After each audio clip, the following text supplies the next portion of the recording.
Lord Phaethon, this time let me. Vivian? Vivian?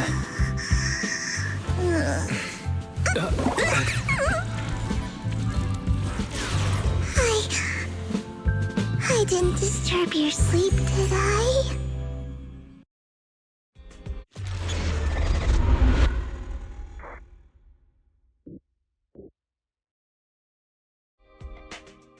When I got here, the other Lord Phaethon said you were resting on the couch and just let me in. I meant to keep you company while you slept, but then I dozed off myself.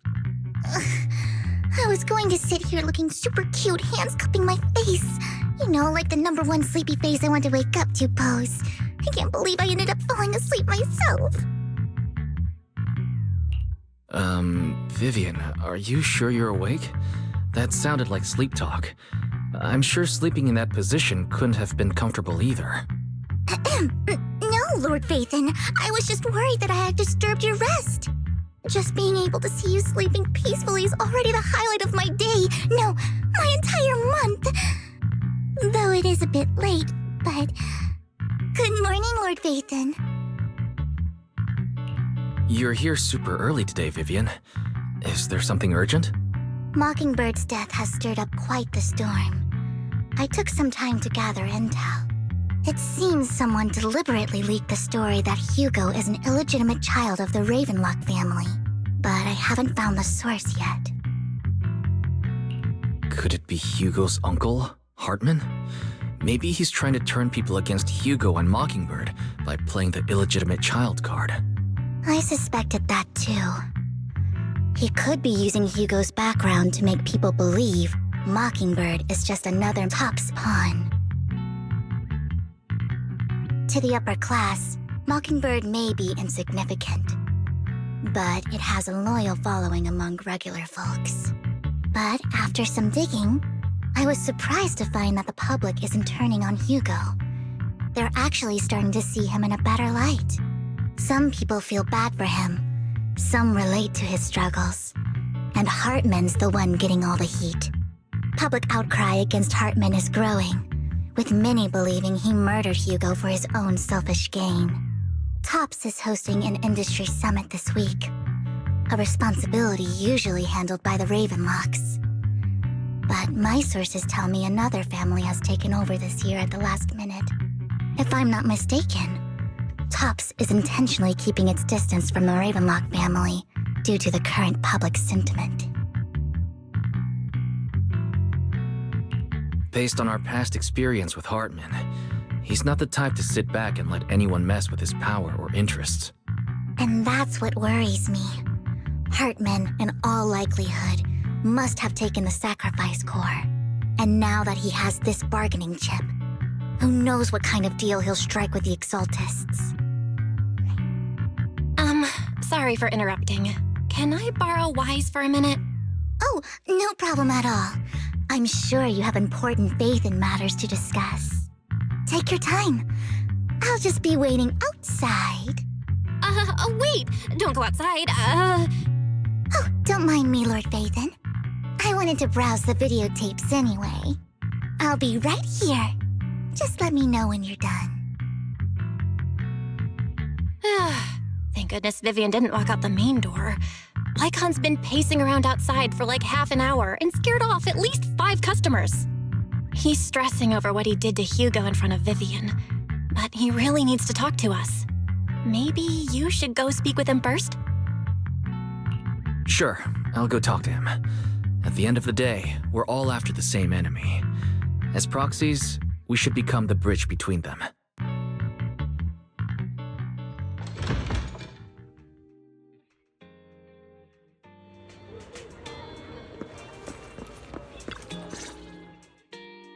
Good morning, Master Proxy. Good morning. Belle just let me know you wanted to talk to us and Vivian about something? Yes, it's an urgent request from the mayor, one that directly affects New Eridu's safety. However, before we get into the details, as a former member of Mockingbird, I'm concerned about Miss Vivian. Hugo made many mistakes and betrayed the principles of Mockingbird, but I'm certain he didn't intend to put Miss Vivian or you in danger. I don't know Miss Vivian very well, and I was the one who took her companion's life. I might not be the right person to comfort her, but I hope she doesn't regret the choices she made or lose faith in the path she chose.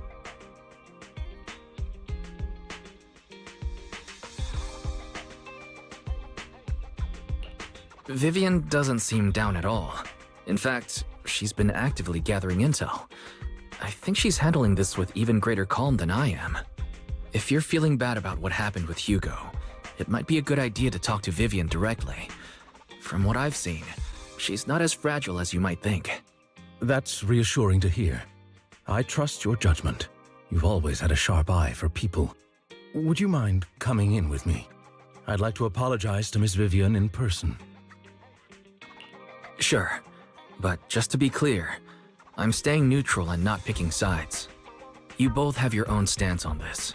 As a proxy, I'll do my best to help facilitate honest communication. I respect that. Thank you.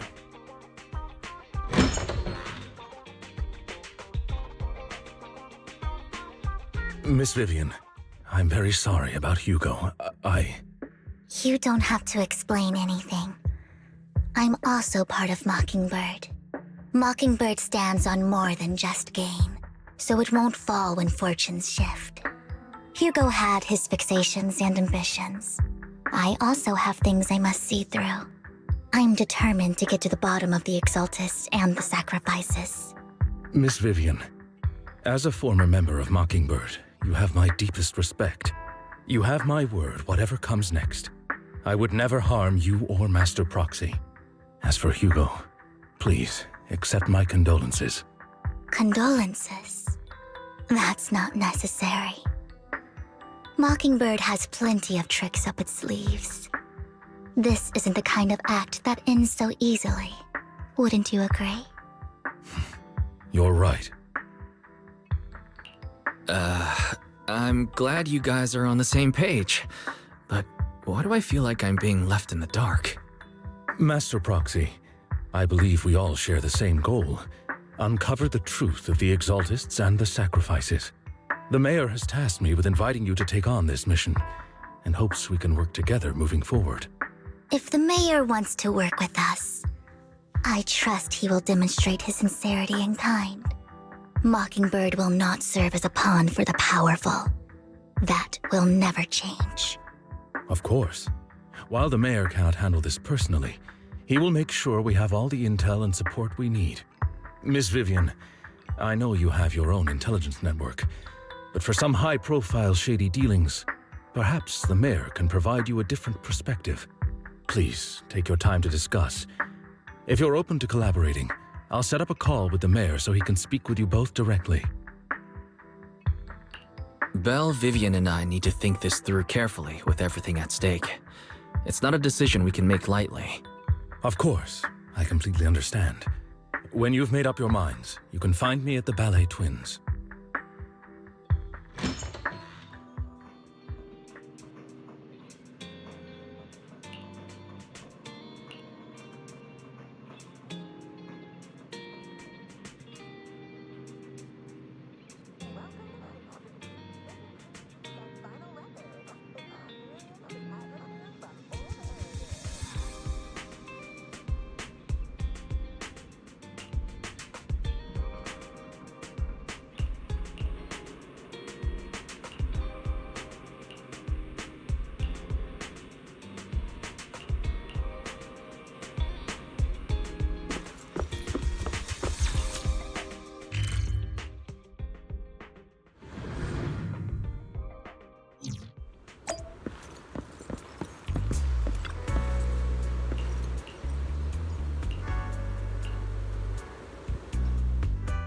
I'll connect the call to the Mayor now.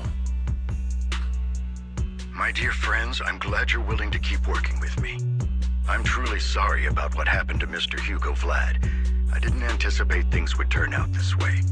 As Mayor, I can't fully condone Mockingbird's actions, but personally, I had a lot of respect for Mr. Hugo Vlad. I looked further into Bringer's map, The sacrifices were created by an exaltist named Landon, who was active in Janus Quarter.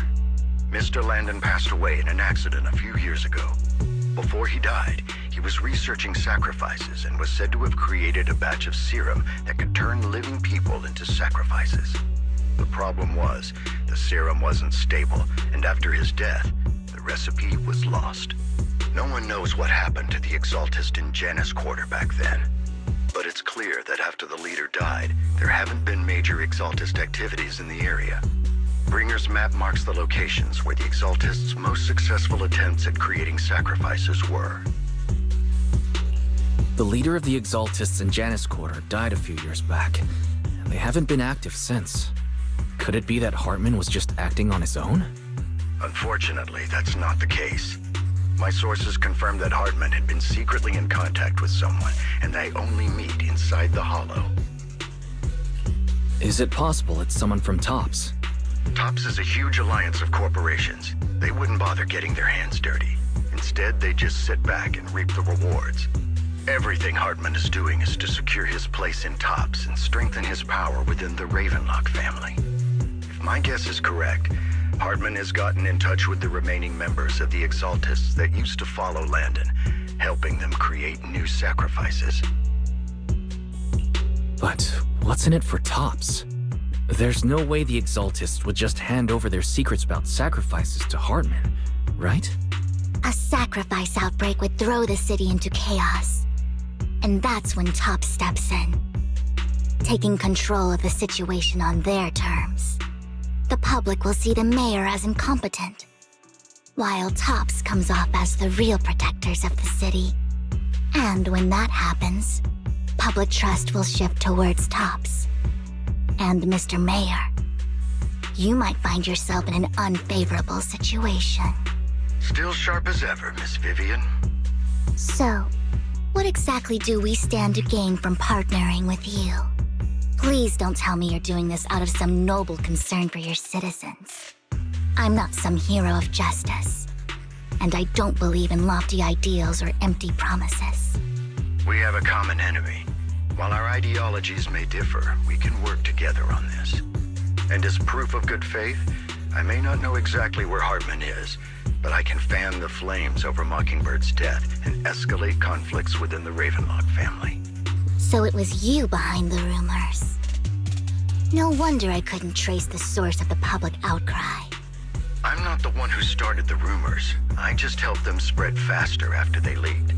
And I pulled a few strings to make sure the story painted Mr. Hugo Vlad as a heroic figure who was unfairly persecuted. As I said before, I had a lot of respect for him, and I'd be happy to clear his name. Now let me lay out my terms for collaboration. After looking into it, I found that the dormant sacrifice you discovered wasn't the only one.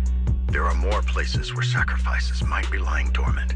Too many eyes are on me right now, so I can't send my own men to deal with it. I'd like to ask you to retrieve the sacrifices from those locations. I'll make sure to dispose of them once you do, so no one will be able to use them again. On top of that, I've asked a friend to help monitor your physical condition, and maybe even uncover more of your potential. Her research overlaps with your teacher's work. You don't need to worry about her capabilities. She's a Void Hunter rank special investigator.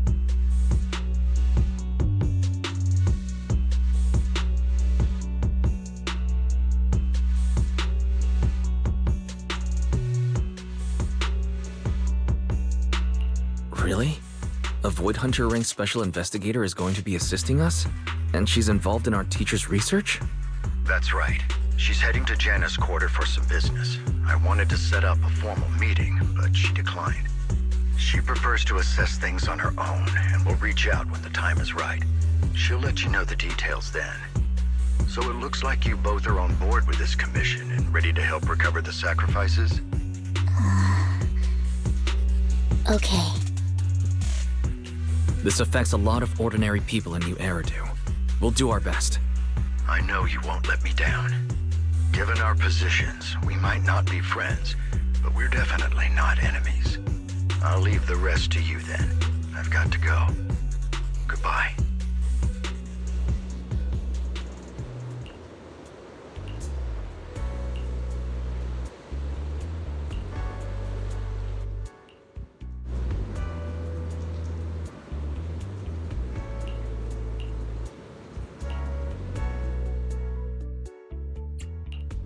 I would never turn down Lord Phaethon. Standing by. This is the path I follow. Eradicate all evil.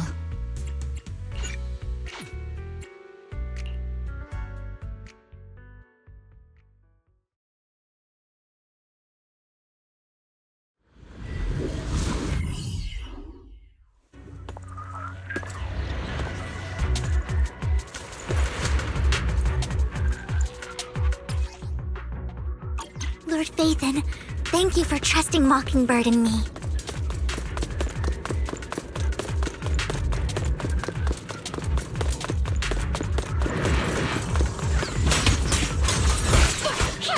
Ambush! Okay.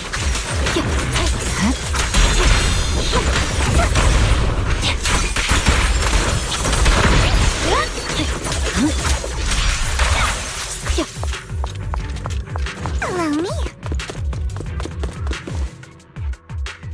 Has someone already taken the dormant sacrifice from here? Or did the Exaltus decide to relocate it? No. If these dormant sacrifices aren't handled carefully, they could awaken and turn against anyone nearby. She wouldn't risk moving them unless it was absolutely necessary. Did she realize the mayor was looking into this?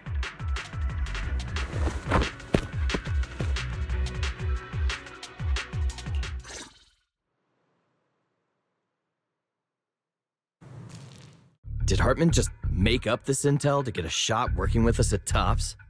I've been walking around forever and haven't found a thing.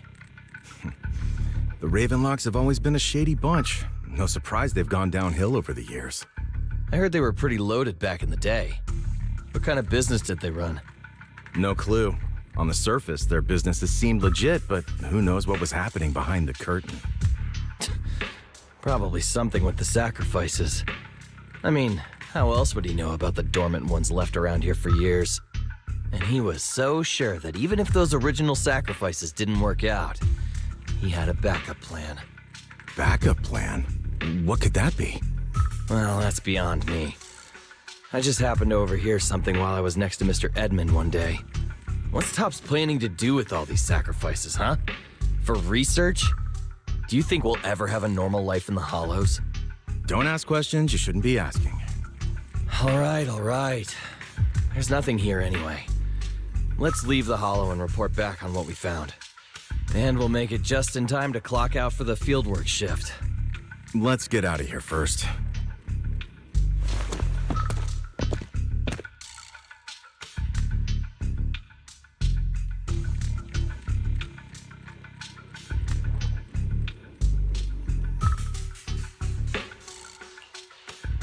Hartman, that fool.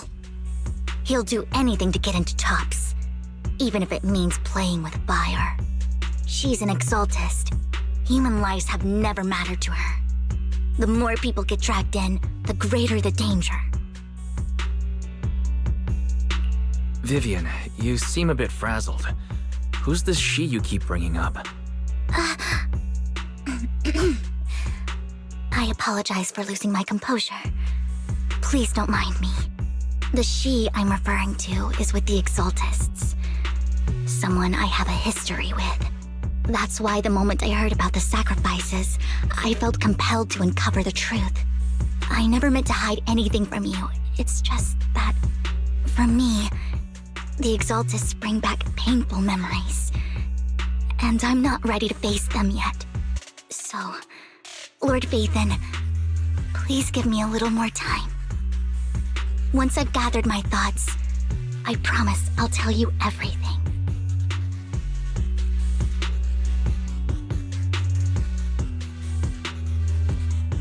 Sure, I'll stop asking. What's more important than an unspoken past is the person standing in front of me now. As for everything else, we can talk about it whenever you're ready to share. Lord Phaethon, if we weren't in such a hurry, I'd spend 3 whole hours singing your praises. I'll make note of this and make sure to get it done before bedtime. First things first, let's track down those dormant sacrifices. The Exaltists have probably realized someone's after them by now. I wish we knew what Hartman's backup plan is. I just can't shake the feeling that something bad is about to happen.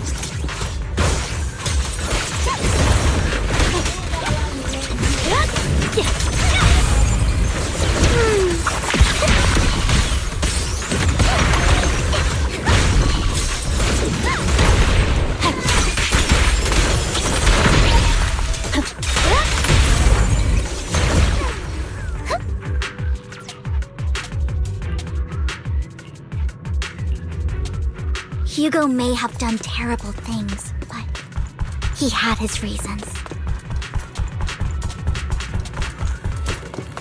Mockingbird might be seen as the bad guys by a lot of people, but... Don't touch me. Ironically, joining Mockingbird is what put me on the right path.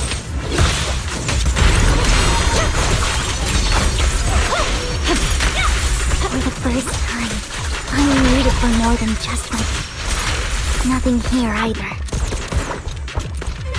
Are we too late?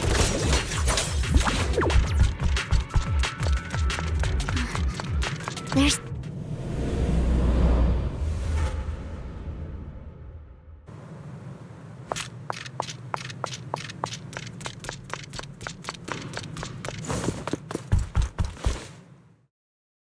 I knew it was you, Vivian. Camille! What are you doing here, sis? Are you destroying the dormant sacrifice? Vivian, don't call me sis. I'm not your sister. Are you trying to stop the Exaltists?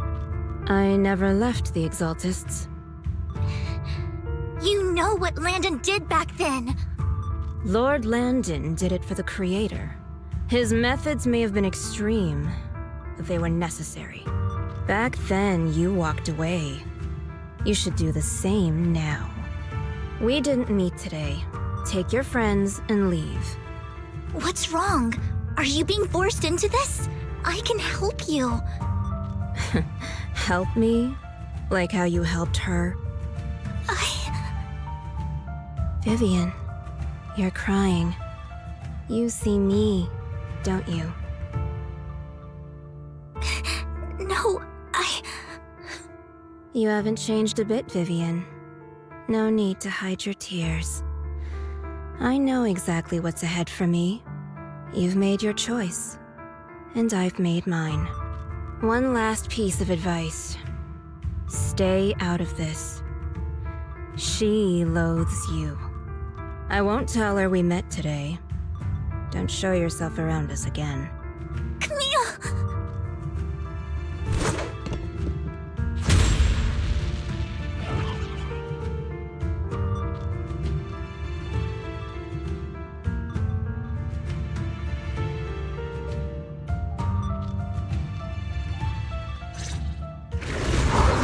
Lord Phaethon, watch out! I'll tell you what that was about later! Let's take care of the ethereals first. There.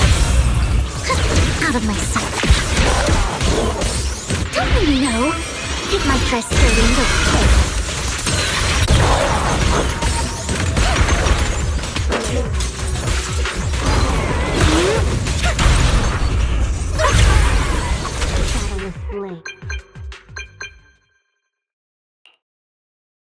You've been gone forever. Did you run into any trouble? We searched the coordinates the mayor provided. Most of them were already empty. No dormant sacrifices.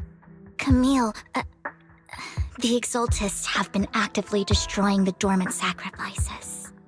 Why would the Exaltists go after the sacrifices? I saw it too, but I can't figure out why the Exaltist would do this. And one of them is someone I once knew.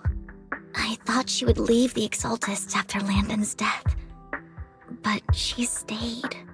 Wait, what did I miss? Why do you know so much about the Exaltists, Vivian? When I was a child, I stayed with the Exaltists for a while. Back then, Landon was one of the most respected figures among the Exaltists in this region. A lot happened, after Landon died, I left. I can't turn a blind eye to the sacrifices. I know all too well how many lives have been lost bringing them into existence. Ever since I learned a sacrifice had appeared in Janus Quarter, I haven't been able to stop worrying. I won't let history repeat itself.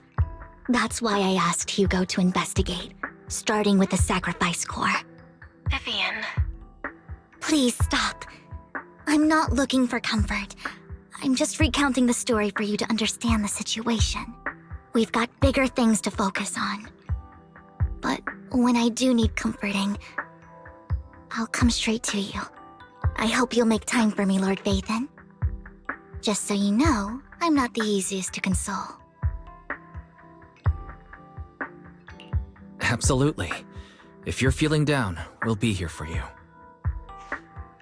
Okay. Back to the matter at hand. That conversation between those two TOPS employees back in the Hollow is still bothering me. They said Hartman had a backup plan, and that got me thinking about some news that was quietly swept under the rug. Lately, there have been mining accidents in Ravenlock-controlled areas. Many workers have died. The families were paid off with huge settlements, way more than usual. No protests, no controversy, and the issue was buried. But considering the Ravenlock's financial position, why would they be so generous with payouts? That sounds sketchy. Do you think those accidents were faked? Precisely. I don't think those workers died in mining accidents. I'm planning to reach out to some old friends, see if they've heard anything about this. Do you have time, Lord Vathan? My contacts are just near 6th Street. Care to join me? Sure. Let's go together.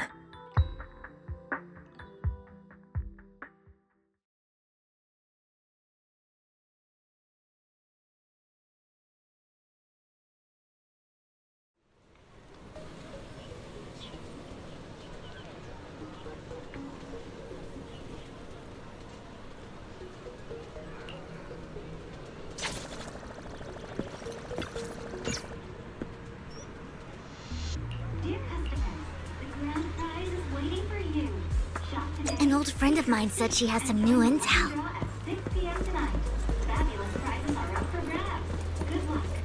She's like a mentor to me.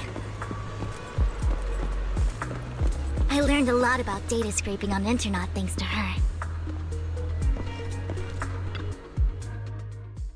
Rain! Long time no see. Yeah, it's been a while. Rain? So you're the old friend Vivian was talking about. Yeah, Vathan. Long time no see.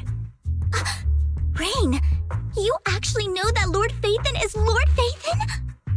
No, I mean, you actually know Wise is Lord Vathan. I didn't know right away. One time, I needed a favor from Nicole. I only found out after meeting them. I mean, who would expect a legendary proxy to be running a video store for a living? Oh, by the way, your idol... Rain! Let's not bring up old stuff. Lord Vathan wouldn't be interested in that. Why are you all tense? Right! Lord Vathan lives on 6th Street too and might know your idol. Remember when you traced that post on Internet to 6th Street and actually went to check it out? And you came back all bummed, spouting nonsense. Like there was only a black cat at the location, and maybe your idol is actually a talking cat. Or something like that. I think I know that black cat. It hangs around our shop now. Lord Vathan, please, let's drop this topic. Come on, Vivian. It's been years and you still won't say who your idol is. If you'd just let me, I'd have tracked them down ages ago. I get it. You want to find the person who's important to you on your own. But you've tried so hard already. It's okay to lean on me a little, you know. I'm sure your idol won't hold it against you. I shouldn't have come to see you. Huh? What's wrong? Rain, Vivian said you might have some intel for us. Should we get into that first? All right, let's get down to business. Here's something I'm pretty sure about. The Ravenlock family's claim that those missing workers died in an accident? Don't buy it. The last signal from those workers was near the Hollow. Then communication went dark. I think they were taken into the Hollow. And yesterday, I picked up that the Ravenlock family secretly hired some people to search the Hollow's perimeter. I caught a weird distress signal from someone and managed to track down the source. When I tried to reach out, the signal cut out completely. The last trace of the signal was near Lumina Square. Finding someone in real life isn't really my thing, so that's where you come in. Okay, we'll take a look around. You just said this is something you're sure of. Do you have anything you're not so sure of? I dug up some info online, and one thing stood out. A few days ago, there were some creepy sounds coming from an abandoned warehouse by the port. The place was locked up, so no one could see what was happening inside. Not sure if it's related to your search. If you don't find anything useful around here, it might be worth checking out. Well, that's all I have for you. Thank you, Rain. Don't get all emotional on me now. I'm just helping out a friend. This one's on the house. Consider it payback for the favor you did me last time. But if you still want to find your idol, hit me up. I've been curious for what... Alright, don't worry about it. I'll manage it myself. Stop being so nosy, Rain. Nosy? Nah, just professionally curious. What kind of person is worth all this searching, huh? But honestly, whoever they are in real life, they've become a part of you. You've come a long way in this search, Vivian. I much prefer the person you are now. So if you find this person, don't chicken out. Go meet them. People will appreciate you for who you are. Rain.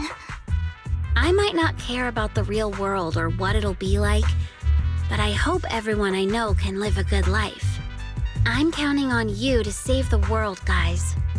All right, I have other business to take care of, so I'll leave the rest to you.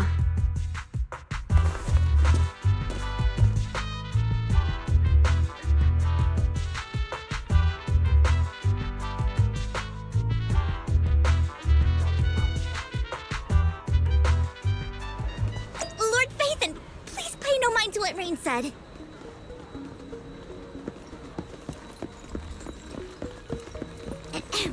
That big guy's up ahead. Let's hurry.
you helped it too. I knew Lord Phaethon was the best in the whole world.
Don't take me back, please.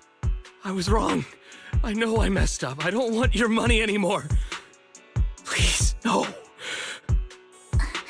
Calm down. Who are you? I won't say anything. Just let me go. I don't know anything. I swear, I know nothing. We're not PubSec, the HIA, or the Ravenlock family. We won't force you into anything. There's no need to be afraid. What do you want from me then? We simply want to know where the Ravenlock family took you and what they made you do. I can't say. I can't tell you. I have a family. They'll hurt them.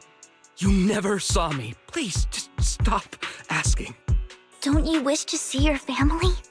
I don't deserve to see them. It's my fault.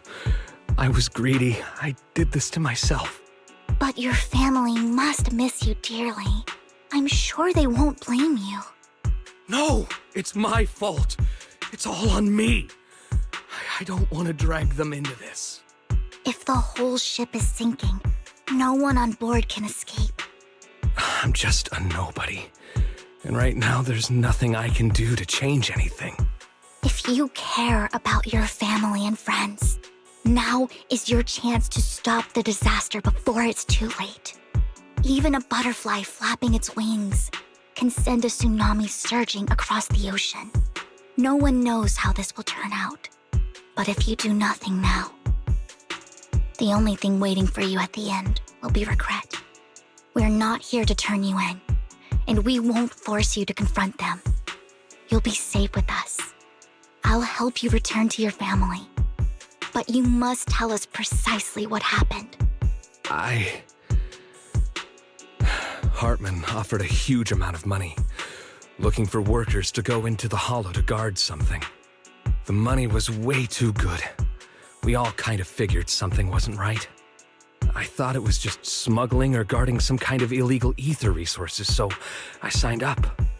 After we sent in our applications, Hartman's men took us into the hollow. The first place we went, there was a strange box. When we got there, they handed us some pills saying they'd improve our aptitude for ether, for us to last longer in the hollow.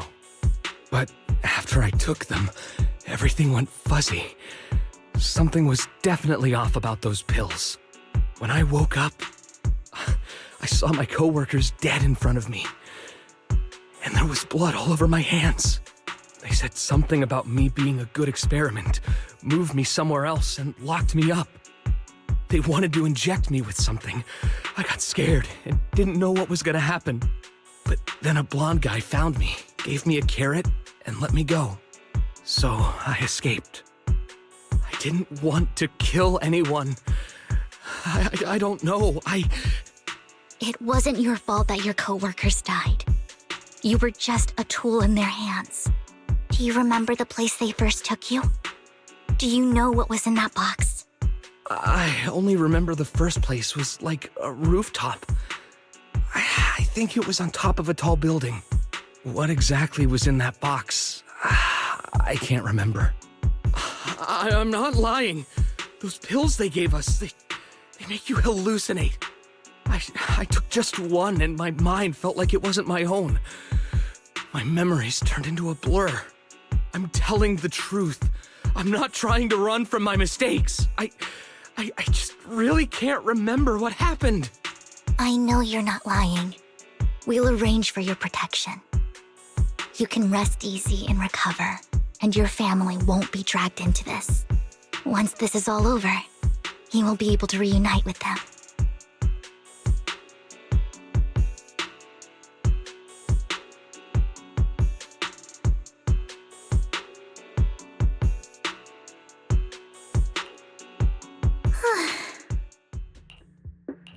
Sometimes I wonder if you've had some kind of special training, Vivian. No matter who you're up against, you seem to analyze the pros and cons and make a judgment in no time. Actually, I wasn't always like this. I used to run away when things got tough. There was even a point where I just wanted to disappear.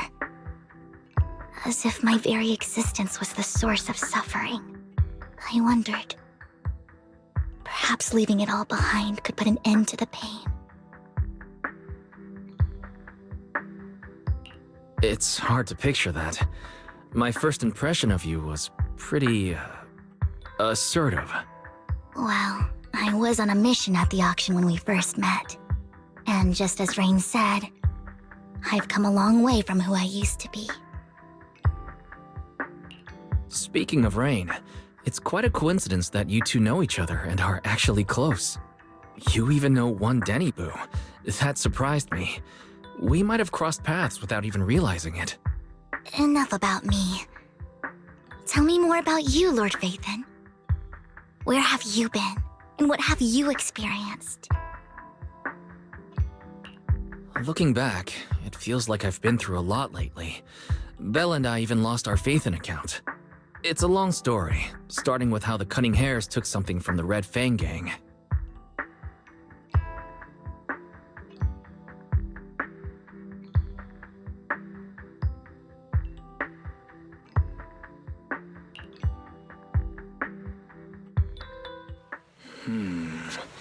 It should be around this area.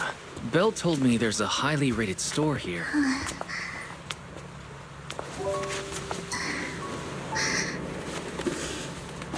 Lord Phaethon! What's wrong? I've seen that black cat on 6th Street. That harmonica in the outer ring you mentioned. I've heard it before, too. I've even been to the monument outside Hollow Zero. But none of that was a coincidence. It was me.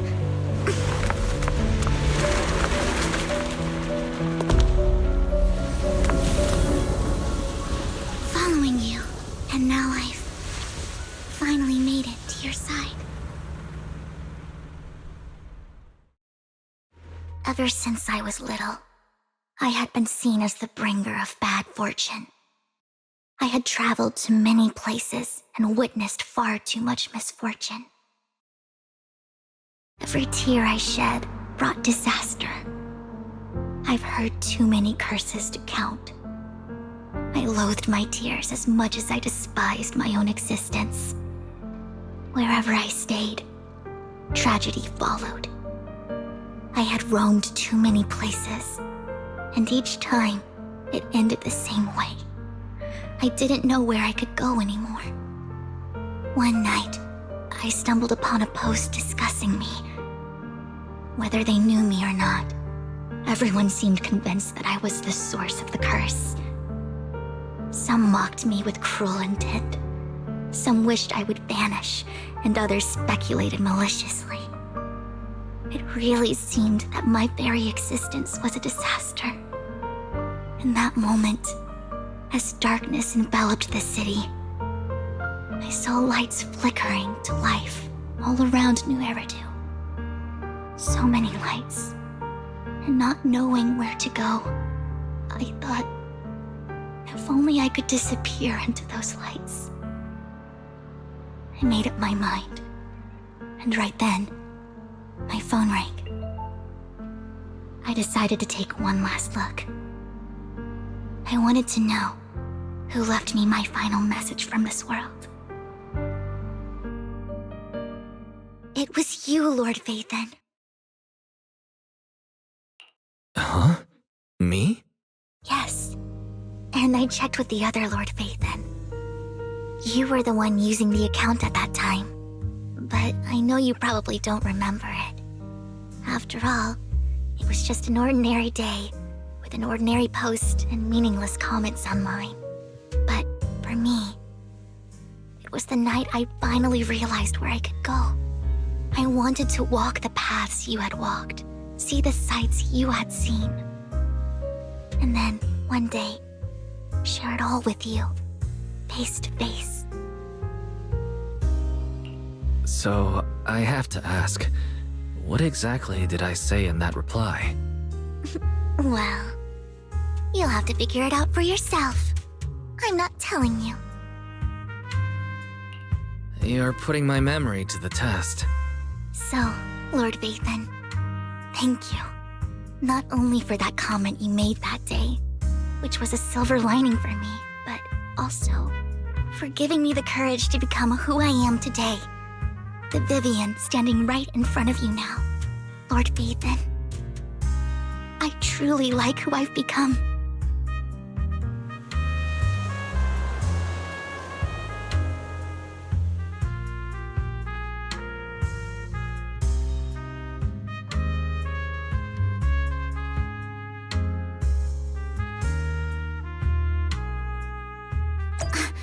Lycon just sent a message. There's an update. Let's head back to the video store and go over the details together.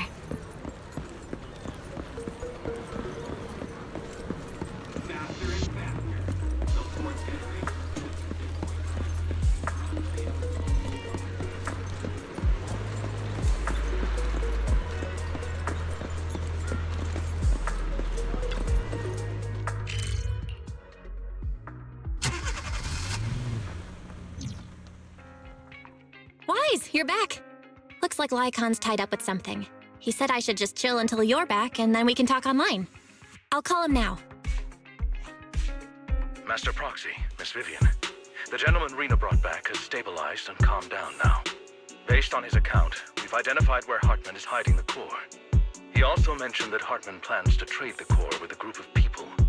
We suspect that this group consists of members from the Exaltists. I knew it. Now that we have the location, it would be splendid if we could seize the sacrifice core before they do. Precisely. We hope you can head to the location as soon as possible to secure the sacrifice core. All right, we'll get there right away. I have other matters to attend to, so I'll leave the retrieval of the sacrifice core in your capable hands. The mayor's friend that he mentioned before will also be assisting you this time. The target coordinates have been shared with her, and she'll meet you there. Please ensure your safety, and I wish you all the best.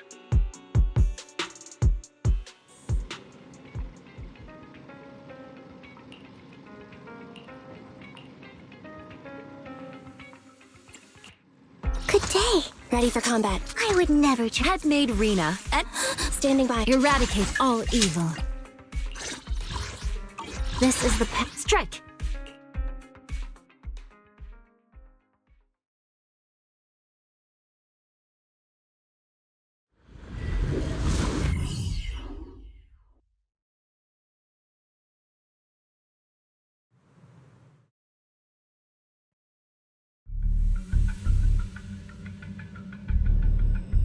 Where's the sacrifice core?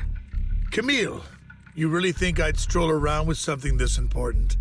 Plus, even though the Ravenlocks and the Exaltists have been working together for ages, I've hardly even met Lady Dina.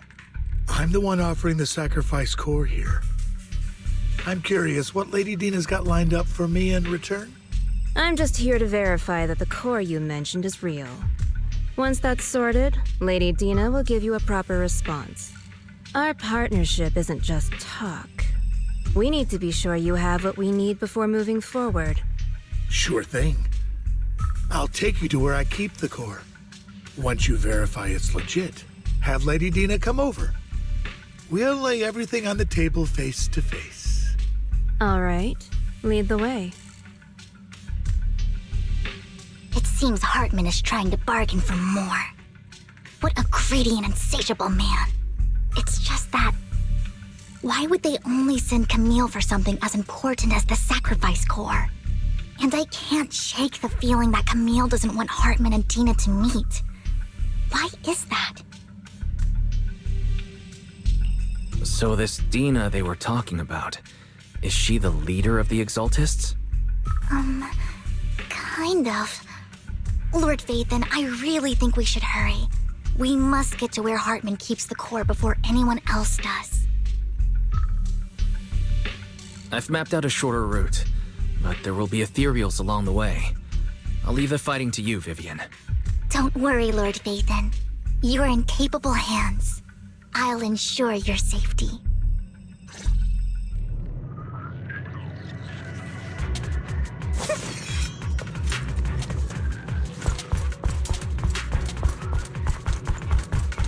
Ethereals! Stay away from Lord Vathan!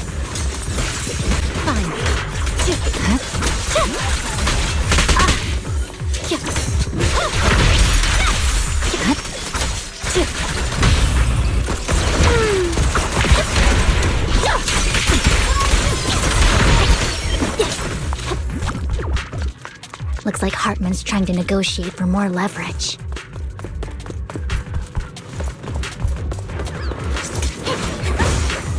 Let's get out of here before we're spotted.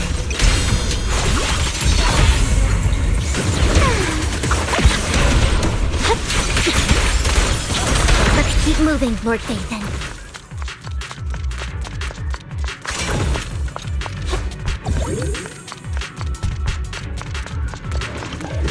Leave the enemies to me, Lord Vathan. It's over.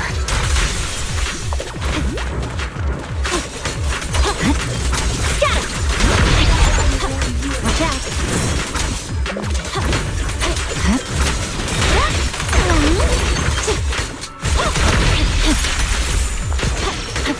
They're still over there. Looks like they're arguing.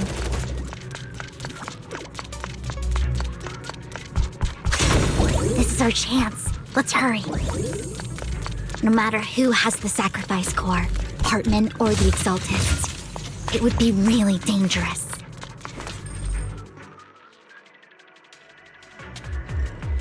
Hand over what's in the box. Or we do this the hard way. You sure talk big. Let's hurry and secure the sacrifice core. Lord Vathan, the box is empty. So Hartman never kept the core here to begin with? How did you even find your way here? Where's the core in the box? What did you do with it? You call this keeping the sacrifice core safe?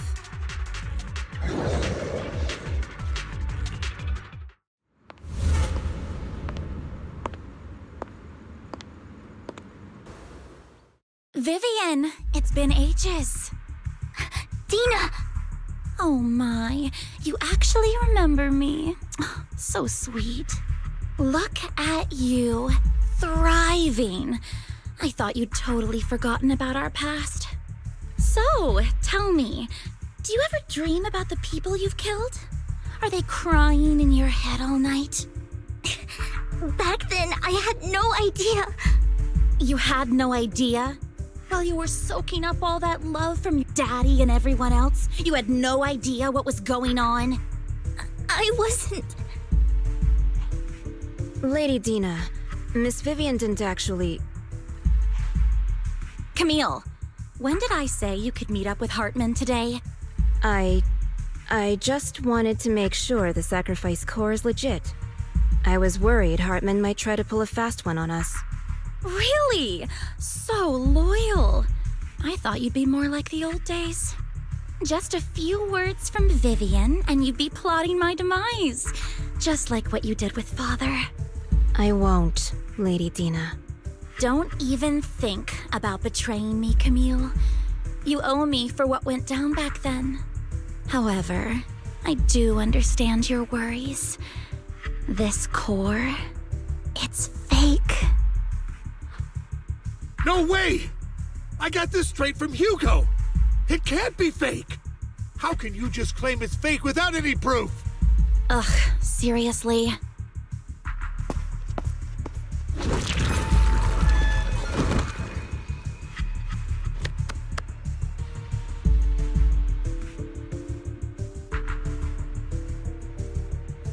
The sacrifice core can max out the ether particles within human bodies in no time at all. But look at your little subordinate. How uncouth. He's making noises like some animal. Can you shut him up? So annoying. The masterpiece Father made for the Creator isn't this worthless piece of junk you're holding. So, the real core.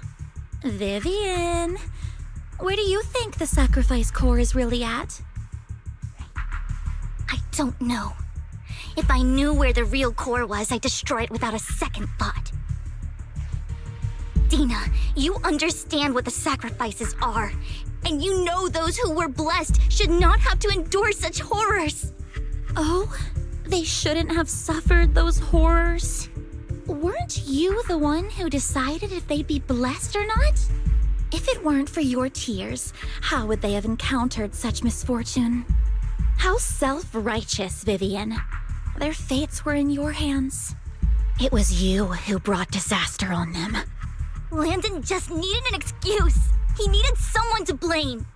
Whether I shed tears or not, he'd treat living beings as mere subjects for his sacrifice experiments. Dina, you know all of this. Landon even went so far as to sacrifice you. Shut up, shut up, shut up! Father did it for his great cause. Vivian, why do you always mess everything up for me? Everything! You did it before, and now again! You just had to ruin my plan.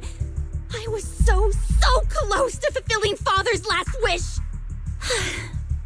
If you don't give me the sacrifice core, be prepared to become food for the ethereals. I told you I don't have the sacrifice core.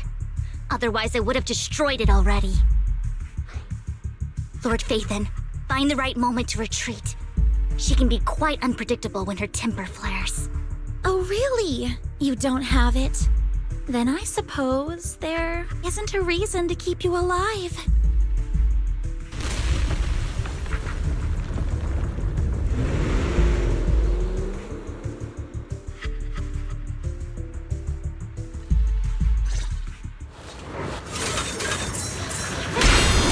More ethereals are coming! No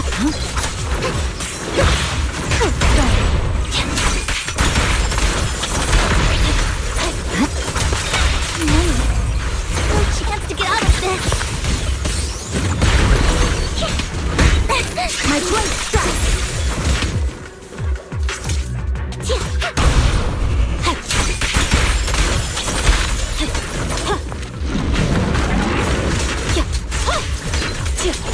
I swear on my blade.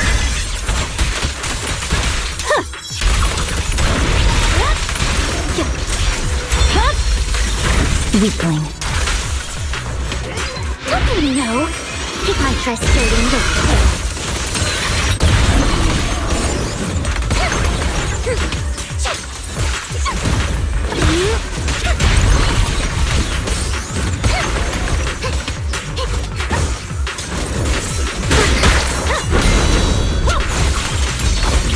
Stay away!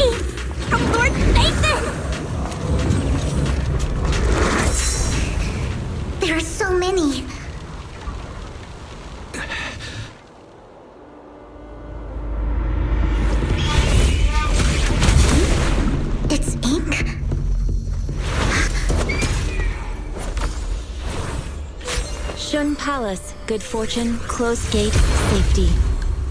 What? An evil miasma gathers here. Another place of conflict. If you wish to avoid disaster, then head southeast.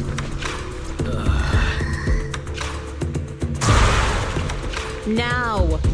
Thank you.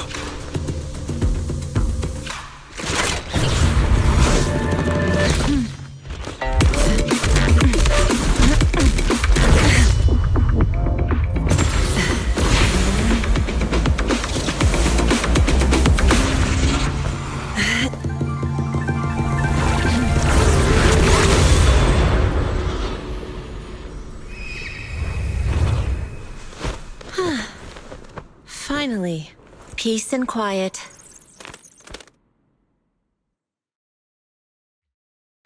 You must be wise, right? Mayflower mentioned a special partner might need my help. May I ask, who are you? I'm the 13th generation master of Yunque Summit. You can call me Yixuan. Mayflower passed along your info, and I was curious what kind of person you are, so I came to see. At first, I thought it might be a hassle, but your energy feels really calming. Quite nice, actually. So, you're the investigator the mayor mentioned. Yes. He also asked me to be your temporary teacher and offer you a bit of guidance. Guidance? What does that mean exactly? Unfortunately, this isn't the right time or place to talk. I have some investigation work to catch up on, and it seems you've got quite a lot on your hands, so let's part ways for now. I'll find a good time to visit you soon.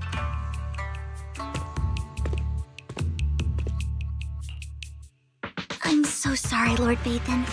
I'm just not feeling very well. I think I'll head back for now. I'll investigate the sacrifice core and reach out once I find something. You don't look so great.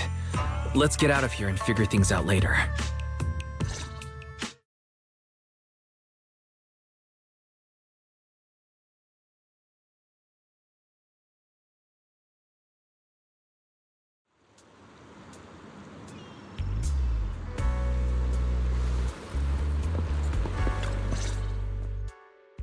Lord Vathan, are you going to rest now?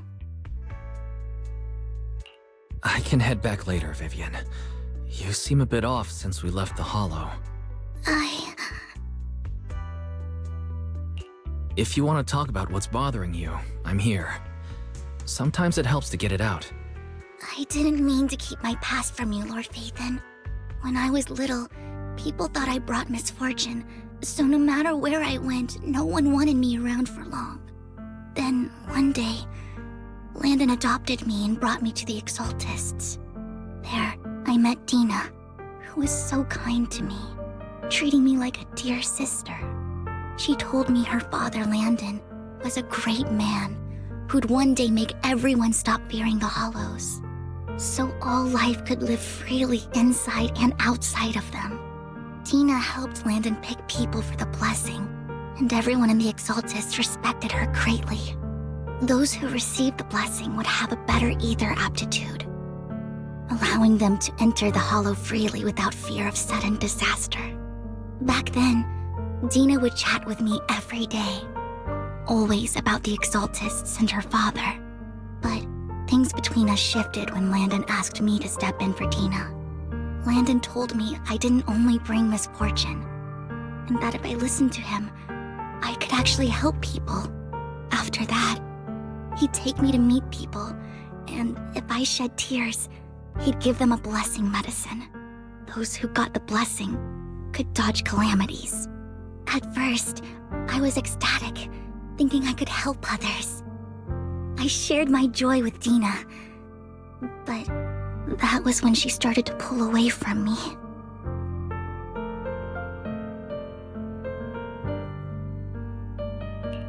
Was that blessing medicine the same sacrifice serum Bringer had? Yes, to be precise, it was an early version of the sacrifice serum. Landon's medicine wasn't stable. The medicine Landon developed could boost abilities quickly, but also sped up the development of ether corruption. In the end, most people turned into ethereals, and a few became sacrifices, losing all human consciousness. The ethereals were killed while the sacrifices were given to the higher-ups of the Exaltists. The Exaltists wanted the sacrifices to hold human consciousness, so Landon's medicine was seen as a failure, and he gradually lost influence within the Exaltists. One day, I saw Dina, and tears streamed down my face. In a bid to save his reputation, Landon decided to let his own daughter receive the blessing. I had always thought that getting the blessing was a good thing, until I saw terror in Dina's eyes that day. That evening, I broke Landon's rules for the first time and followed him out of the Exaltist's residence. I trailed him to the Hollow, where I witnessed someone who had been blessed becoming corrupted. In the end, that person became an ethereal. Then, without hesitation, Landon killed him. Before Landon returned, I went back to the residence and snuck into his study. And there, I uncovered the truths I just told you. And just a few days later, it was time for Dina to be blessed. I wanted to save her and stop anyone else from getting deceived. So, that day, I told everyone present that Landon should be the one to receive the blessing, not Dina. At first, Landon argued, and no one believed me. But, in front of them all, I looked at him and let my tears fall.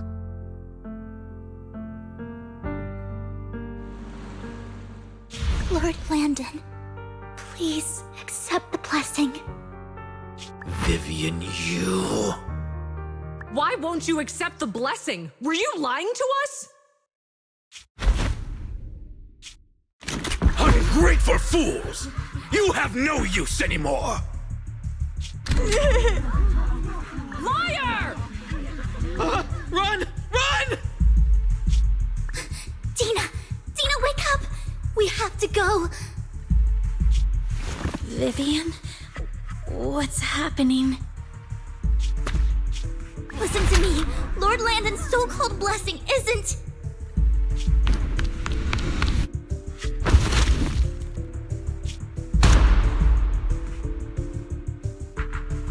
Father!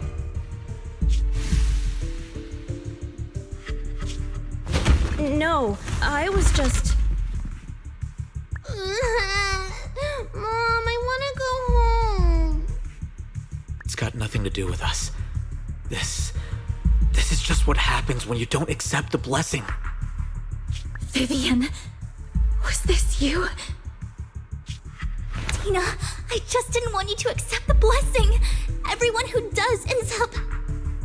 I just don't want to lose my father. You knew? If you knew what he's done, you... He's my father. He's all I have. Stop being self-righteous, Vivian. You only ever bring misfortune.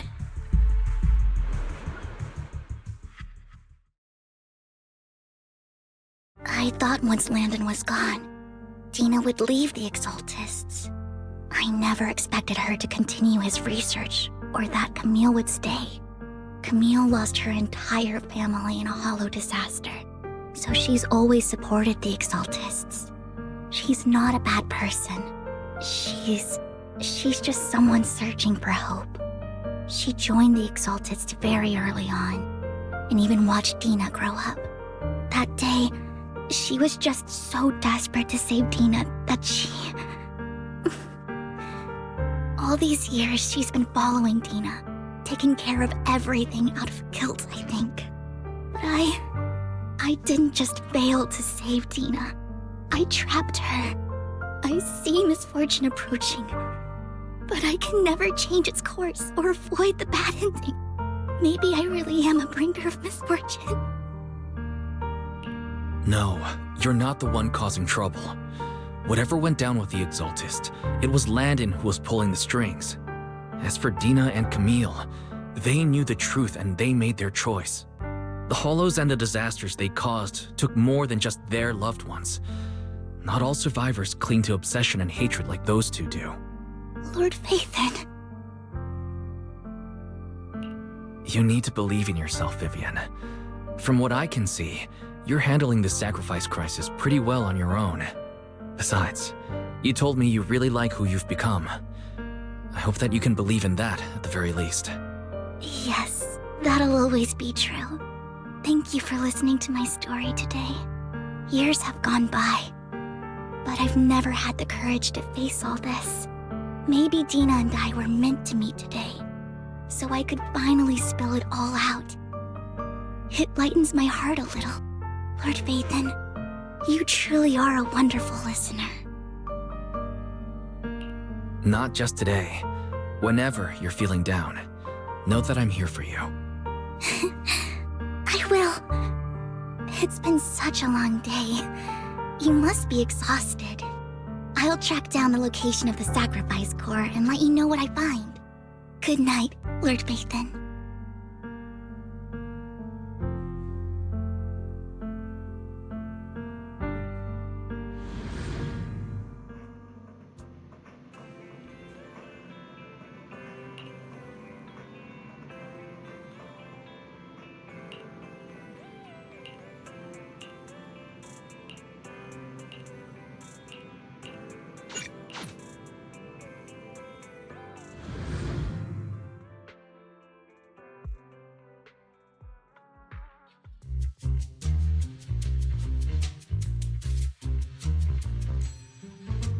Sure. I didn't expect you to be working here. Perfect. I was just covering someone's shift. The screening here is super strict, and I was afraid the supervisor would realize I was new and subbing for someone, so I hid in the control room during the supervisor's inspection. So I happened to bump into this guy, a blonde man wearing a hat, and I think he was checking some footage. Then he logged that footage into the tape he brought.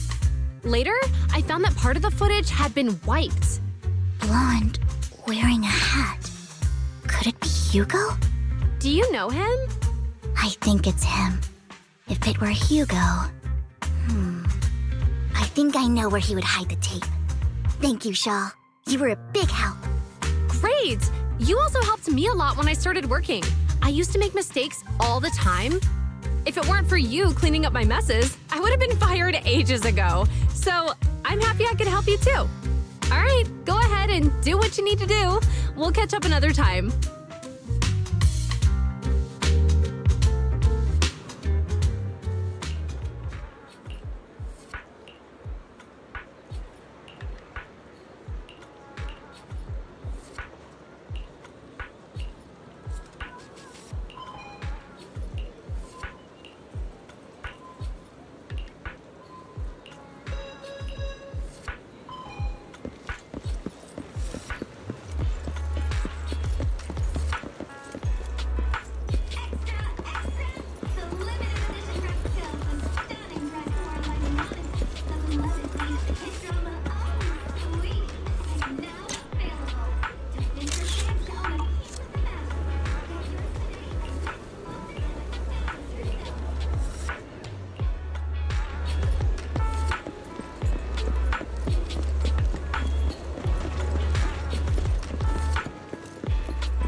If I'm not mistaken, you and Vivian share the same goal. Silence is no good for negotiation. I just don't want Dina to reach a point of no return. Hasn't she already reached that point with what she's doing? The formula for the Landon serum was lost, but a batch survived, and Dina was able to develop a substance that can be used for mind control. She's trying to combine the two to make sacrifices that would obey human commands. If the dormant sacrifice and the remaining Landon serum are destroyed, we can put an end to this. Dina's concoction can't create sacrifices on its own. And the sacrifice core? That belongs to the creator, not her. Although I find Landon's methods despicable, I can't deny that the Exaltists and the creator are leading us in the right direction. I just don't want Dina to spend her life trapped by her father's mistakes. I mean, no offense, but I find your protectiveness rather weird. I will confirm the location of the dormant sacrifice and find the chance to relay the information to you. I do not want any of my people to be going into danger. As for the sacrifice core, I can only guarantee that it will not fall into her hands. As for how things will ultimately play out, the creator will guide me.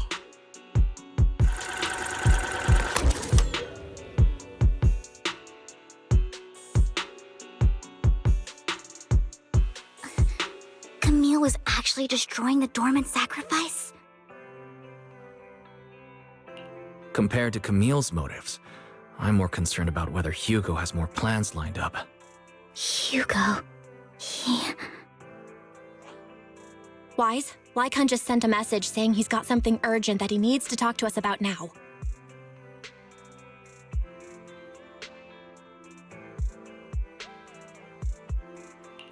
All right, let's patch him in. Master Proxy, I apologize for disturbing you. We have just learned that the Ravenlock family will host a banquet tonight. This banquet is rather special, as they're allowing members of their family to invite business partners to attend. With Hartman at the center of controversy, there are many members of the family who are eager to use this opportunity to replace him. The mayor has been spreading rumors of a young tycoon who inherited a sizable fortune and is looking to partner with a person from an old and influential family. This information has lured a young man named Burton from the Ravenlock family. So, you want me to pose as this tycoon and use Burton to infiltrate the banquet? Correct. And Hartman's study is also located within the venue. I see. Hartman's study might hold valuable information. It seems like there's nothing left for me to do. You can attend as her +1. +1? Lord Phaethon, please go with me! Master Proxy, it seems Miss Vivian requires your presence, so... Yes, just your presence will help me immensely! Sure. If we go together, we'll be able to keep an eye out for each other. I'll accompany Vivian.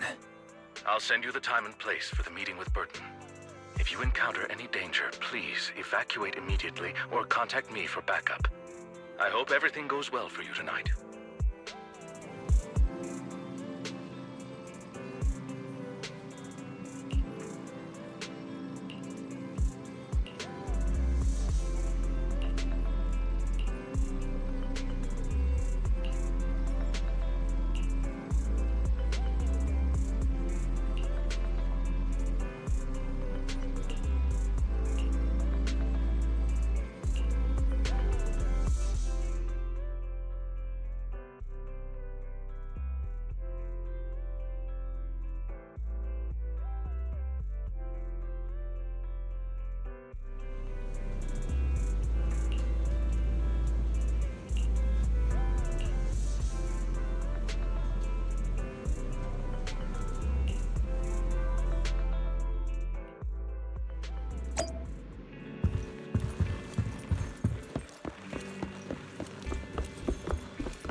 Miss Banshee, I believe I've shown you my sincerity.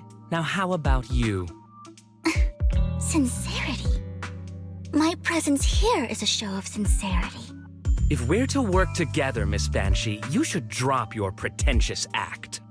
I am well aware of the ways of the Ravenlock family. If I were to come empty-handed, I probably wouldn't even be able to make it out the front door tonight.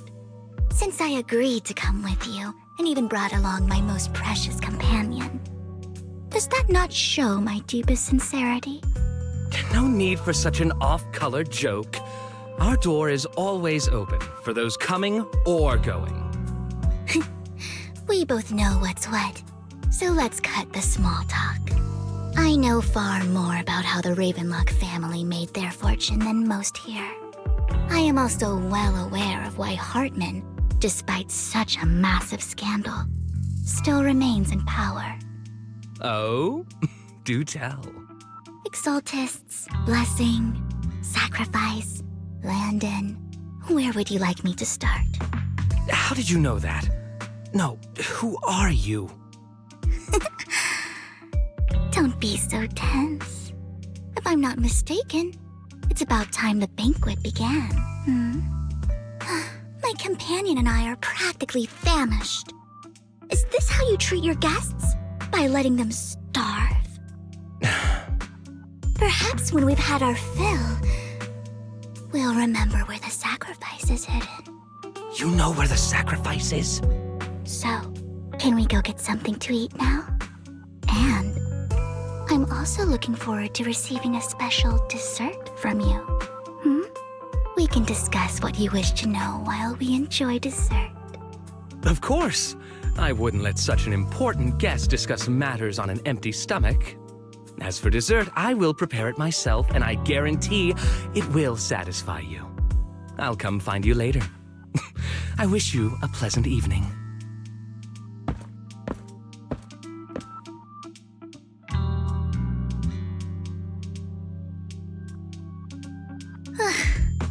These kinds of people are exhausting to deal with. I really don't know how Hugo used to put up with it. Was there a special meaning to the dessert you mentioned just now?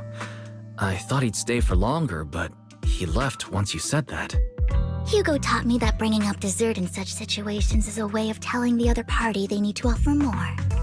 Fortunately, that old fox Hartman is terrified of losing power.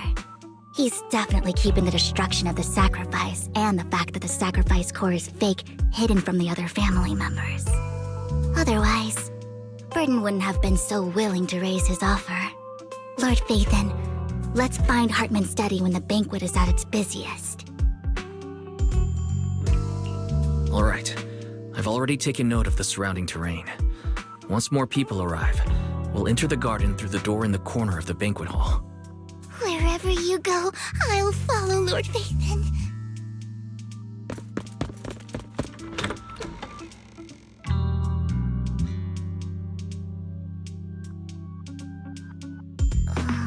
Isn't this going a bit too well? The security outside of the manor is really strict, but maybe it's more lax on the inside. Let's assume we got lucky. However, just to be safe, I'll call Lycon.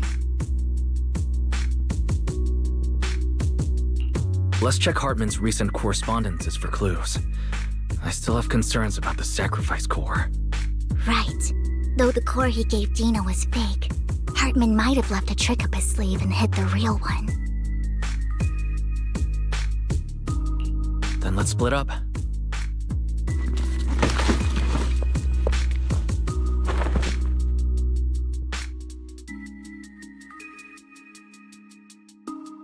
Esteemed guests, is the catering at the Ravenlock family banquet not to your satisfaction?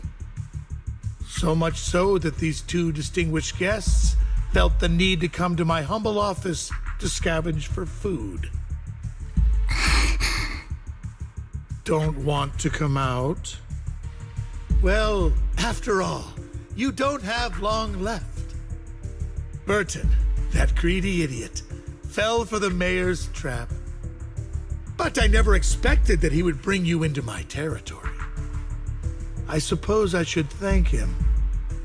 Otherwise, I would have had to go to great lengths to eliminate you. Vivian, Phaethon, give Hugo my regards. Tell him I shall be taking the wealth and power of the Ravenlock family for myself.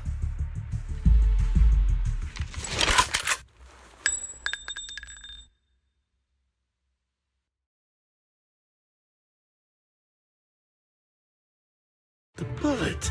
How? Dear Uncle, why must we be so distant with one another? You can just tell me what you want to say directly. Hugo! Impossible! You're... Uncle, you must know a Ravenlock will never stop until they get what they want. Did you really think I would be defeated so soon, when I have yet to trample you into the dirt? You filthy bastard! You only know how to resort to these petty tricks! Petty tricks?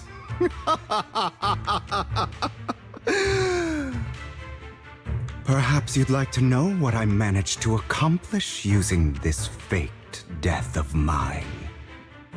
My dear Uncle.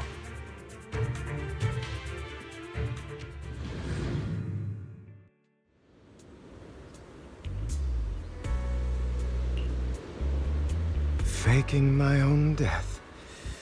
Hope it's all worth the theatrics in the end. It was just to keep Hartman off my back, but maybe I went a little overboard. The manager must be pretty shaken up. I should apologize at some point.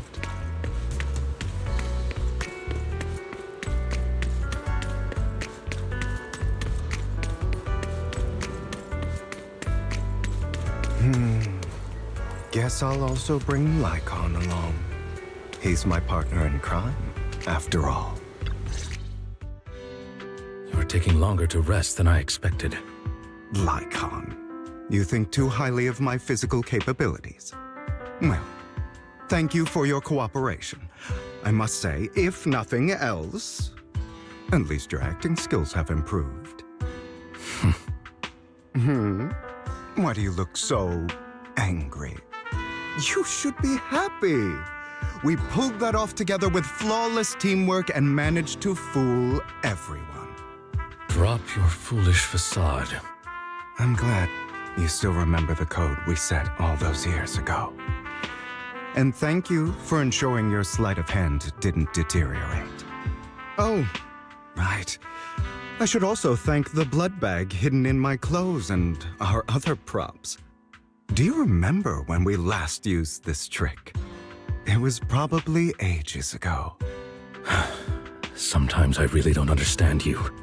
Have you never thought about what the consequences would be if I didn't understand your code? If I decided against helping you? Or if I just couldn't control my strength properly? You'd understand it. Of course, if things really did go awry, I had alternative plans. You wouldn't be so arrogant as to think I'd bet everything on you, would you? You're insane. Aw, I'm flattered. So what exactly is the purpose behind all this? Surely after going to such great lengths to erase your own existence, you don't just plan to hide here and reminisce about the past with me.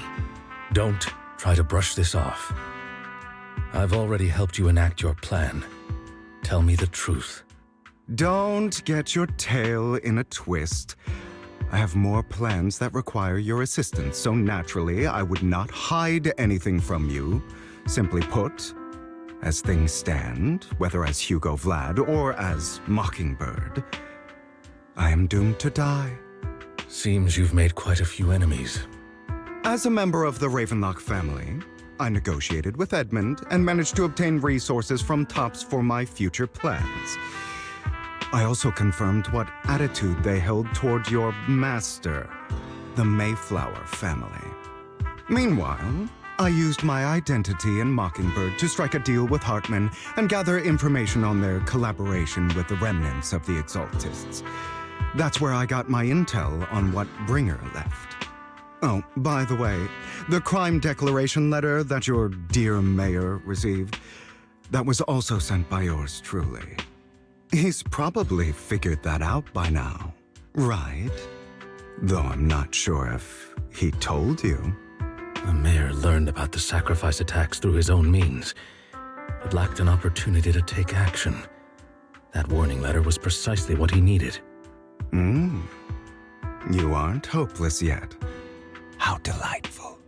In short, I'm more well-informed than your lot because I get around, dealing with all these different important figures. But of course, it comes at a cost. It's only fair. After all, you can't hide the smoke from a wildfire. Rather than trying to carefully tame it and risk setting yourself alight, it's better to let it burn free. When I helped you put on your little act, killing you in front of everyone, you left the sacrifice core to Hartman. That was intentional too, then? Oh, yes. And it worked like a charm, didn't it? Now no one cares for me anymore, and all eyes are on Hartman. A perfect situation for keeping the Ravenlock family in check while dealing a cutting blow to the Exaltists behind them. Another crucial point is Vivian and Phaethon.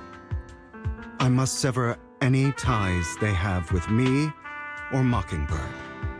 Although I feel bad for Phaethon about what happened, but it had to be done. That's the only way they would be safe, allowing the plan to continue. I noticed that you never turned your blade toward Master Proxy. So, those words you said back then were also... I will bloody my hands. I will carry the weight of my sins. I will become the Abyss. Obviously, it was all an act. My acting has always been impeccable, as you know. Hugo, you're taking such a tremendous risk. Why? Would you believe me if I said it's for justice? But unfortunately, it's not. I want revenge on the Ravenlock family. And I will make sure that despicable excuse for a human being, Hartman, suffers a slow, torturous end. Of course, I also promised Vivian that I would help her investigate the whole thing with the Exaltists. That's all. You don't look too good. Is it your wounds? No. This is the first problem I plan to resolve. Nikon, do you have a place that is sufficiently discreet, quiet, and can take a lot of damage?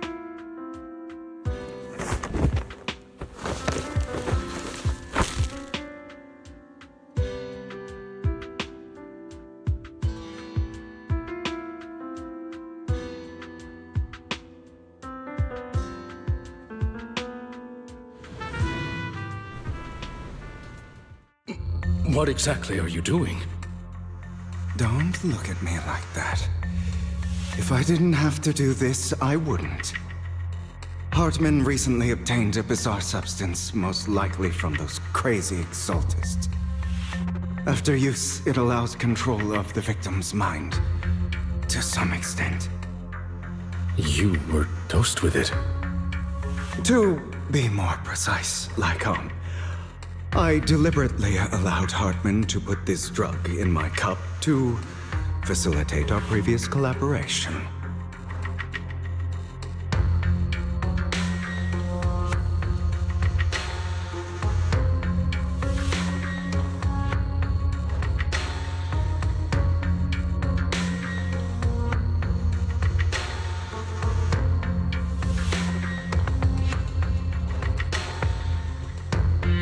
After finding out about it, I quickly found someone to help analyze its composition.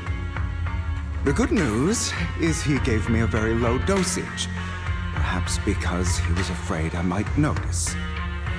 There's a different medication that can delay its onset, preventing me from actually being under his control. I simply need to put on a show in front of my dear uncle. The bad news is that currently there is no antidote. When I delay those effects, however, they will accumulate and erupt when my body reaches its limit. It may even break my mind. And that's exactly what's happening now. I need to endure those accumulated consequences. So, I will lock myself in this room for however long that takes. I've tied my limbs to prevent me from smashing this place or accidentally hurting myself. Anyway, after you leave, do not open this door, no matter what you hear. I recommend seeking professional medical assistance. This is advice I received from a doctor. Or are you saying you don't believe I can make it? So, I can't. Come find me here at the scheduled time. All you need to do is smile and await my victory. What if I want to stop you?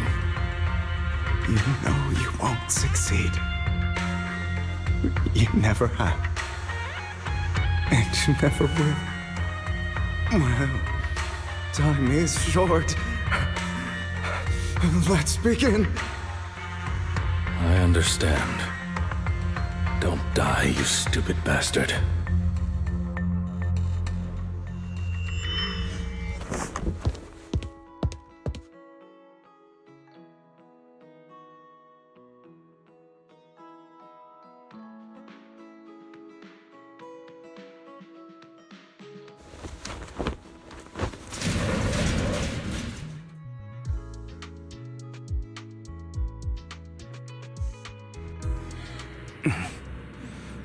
Is this because the side effects haven't worn off yet?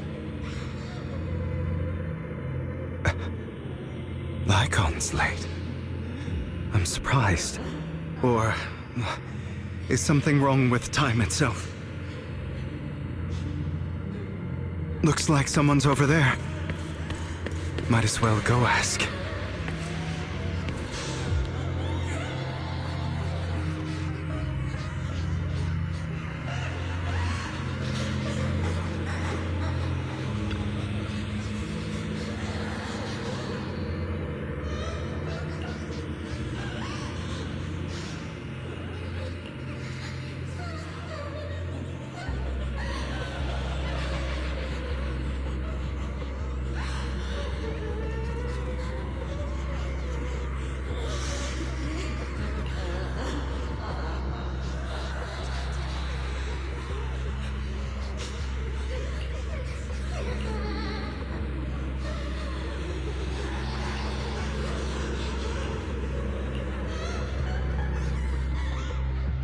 All your fault! I wish I had never given birth to you!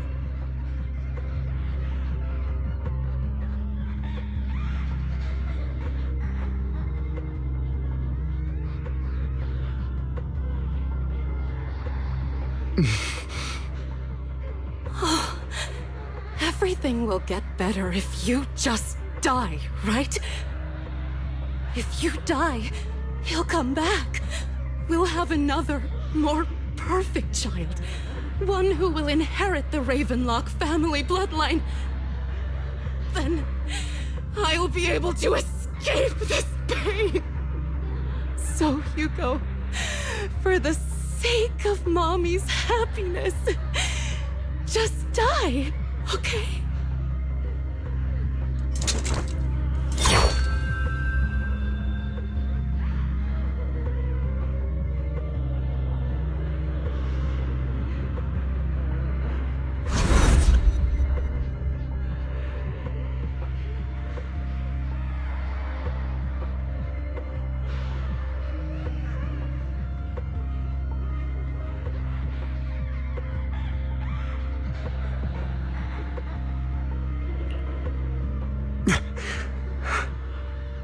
So, I wasn't awake yet after all. That's because you don't want to wake up again.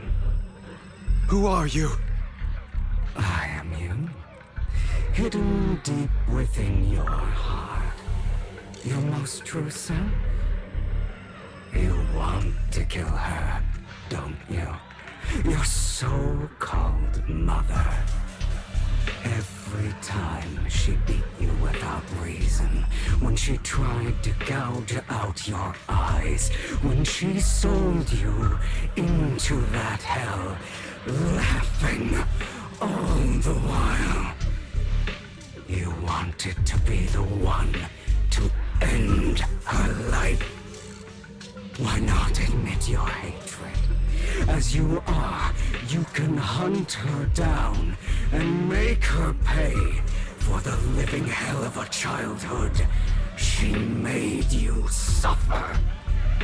Yes, I hate her. I hate her because she was foolish and shallow, greedy and stupid. I hate her because she doesn't deserve to be a mother. She did everything she could to try and get into the Ravenlock family, believing she could live a life of luxury without having to do anything and never realizing she was a pawn, discarded from the very beginning. So she chose to blame me. Blame me for my heterochromia.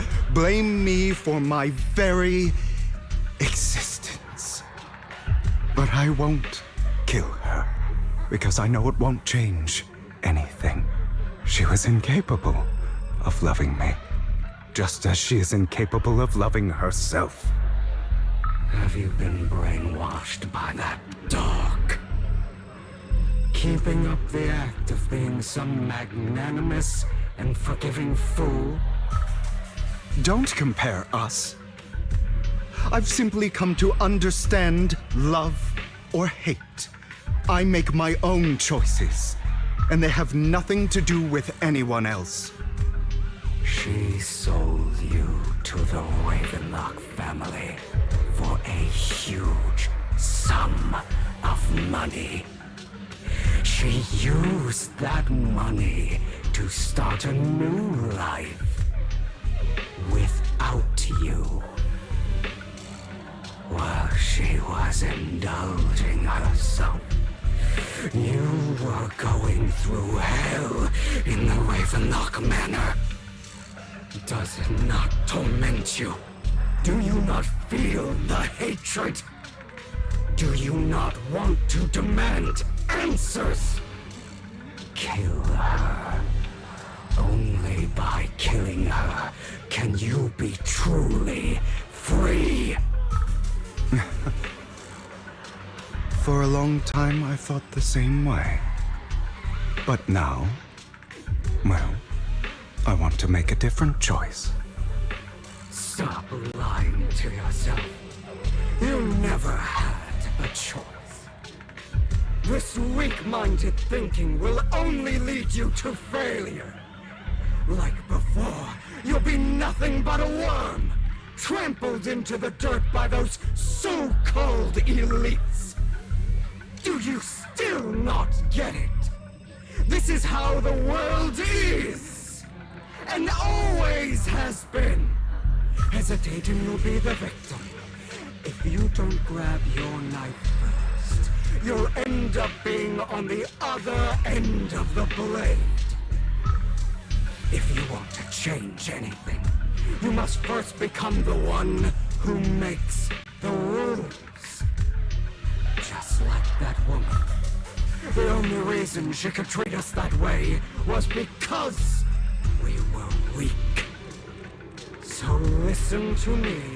Find that woman, kill her, and prove to this world your strength. It's what she deserves. Why forgive them? They don't deserve it. I'm not forgiving them. Or rather, I don't care about them. They don't even matter, at least not yet. You know, perhaps the person I hate the most, the one I truly cannot forgive, has never been someone else, but rather my weak, powerless past self who could do nothing but hide inside a closet and cry. I hate myself for having neither the strength nor the courage to resist.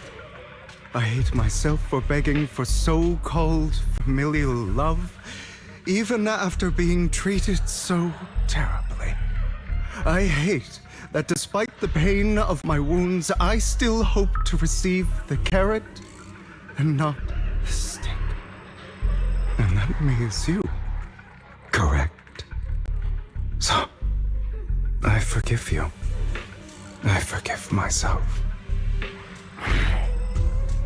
You'll regret this, fool. Your pretty words mean nothing. You will ultimately return here to me.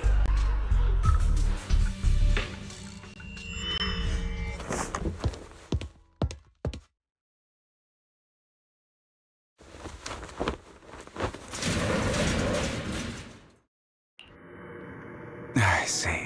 This is still an illusion. I wonder who's going to show up this time.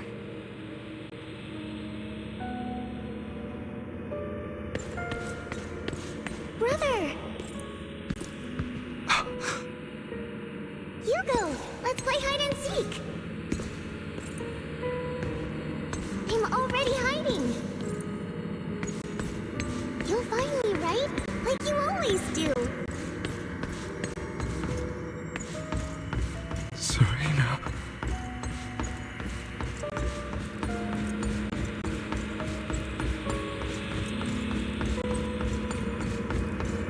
You're looking in the wrong place. I found an even better hiding spot this time. Harder to find than any place you showed me.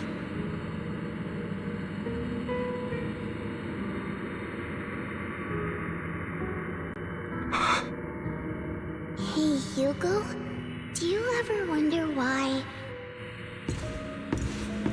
I had to die?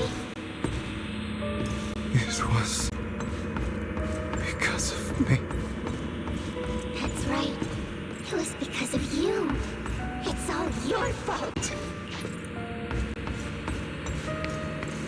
If only you didn't exist, I wouldn't have had to suffer.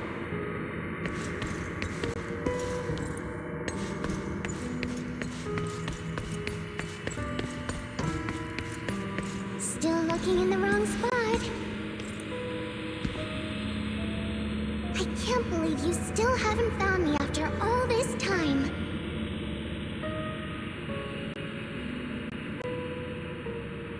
Have you forgotten about me?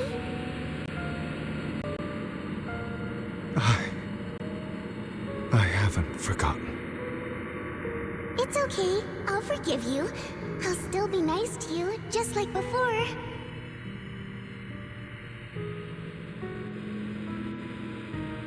I was the only one who was ever nice to you, wasn't I?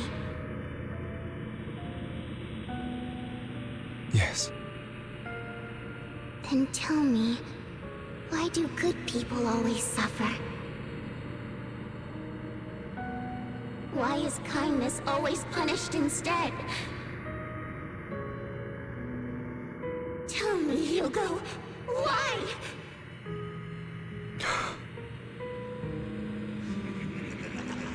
Hugo, are you lost? Go back the way you came. I left you a surprise there.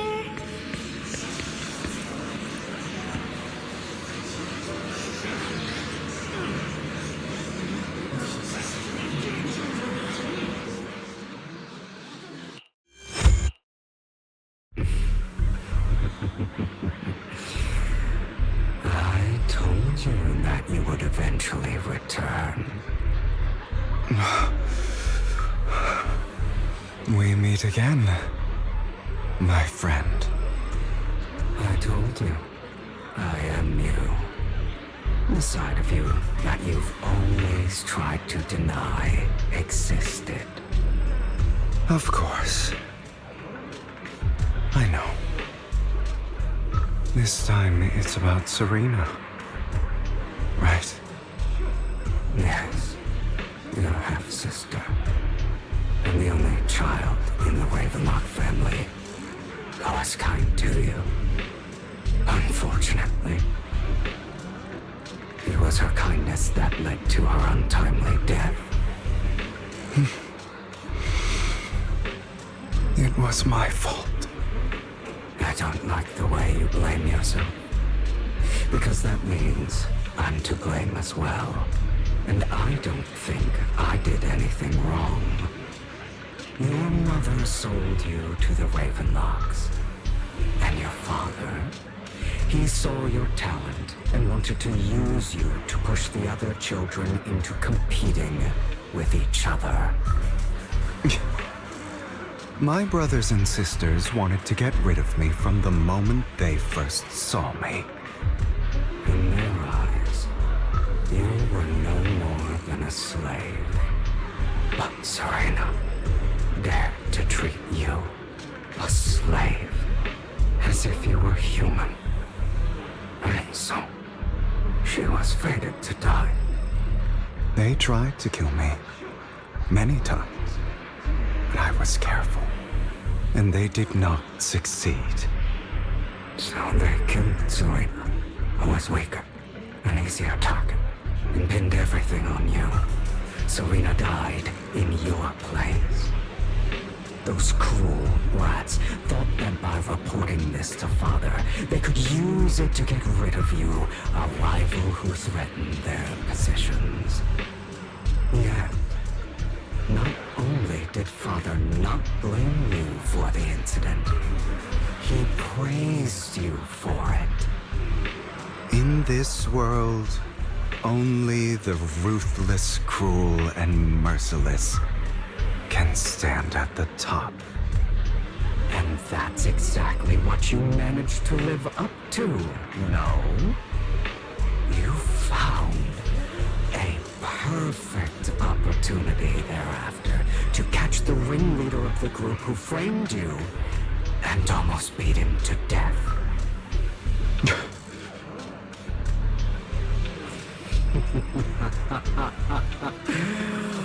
Oh, you should have seen the expression on your face back then. Oh, crazed and manic with utmost delight. I don't remember that.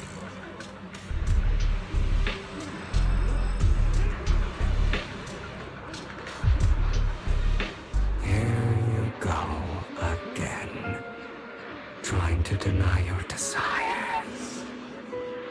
Deep down inside, you've always wondered, asking yourself why these evil people never got the punishment they deserve. Why the world is so unfair. Don't you want to rip them to shreds? Just like that day when you beat that boy's face into the dirt until he was barely recognizable. His disgusting blood staining your fists. Recall your exhilaration, your cathartic release of rage, that outpour of hatred. That victory belongs to you. You deserve it. Those brothers and sisters of mine are all dead. I cannot take revenge against the long deceased. They died by Hartman's hand. Dying in the power struggle to become the Ravenlock family's heir, rather than by our side. Boring. Boring? I find it hilariously ironic. Children who would murder their own kin for scraps of power dead at the hand of their uncle who followed their example. Is that not karma? Power struggles, pitting kin against each other, betrayal, suspicion, and hatred between people of the same blood. It's like a curse, written into the Ravenlock family's genes. Laughably stupid. Don't forget, my dear, that the same blood flows through your veins.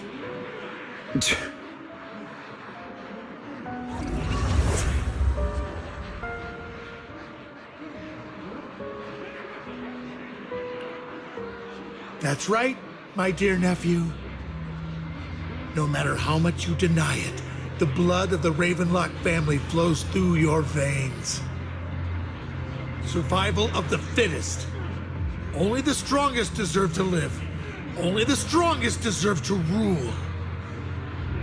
This is the path of success that has led the Ravenlock family to victory countless times. A blessing and a curse etched into your flesh and blood. As long as you live, you'll never escape the mark of family. You are destined to one day become someone like me, like your father.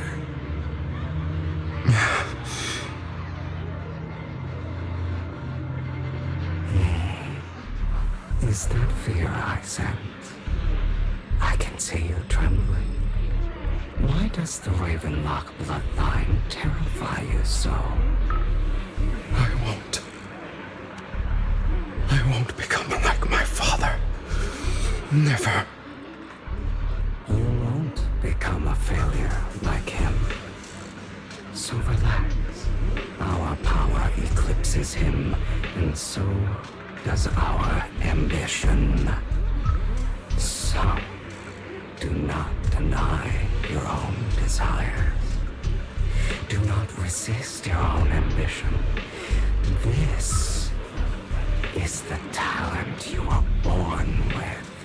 The best gift fate has ever given you. Admit it. Deep within your heart lies a spark, yearning to ignite a raging inferno that will burn everything down. And I am that spark.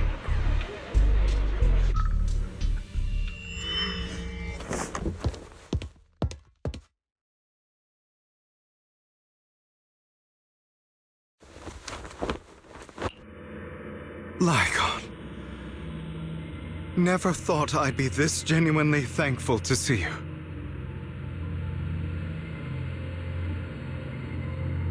Seeing you means this never-ending nightmare is finally over, right?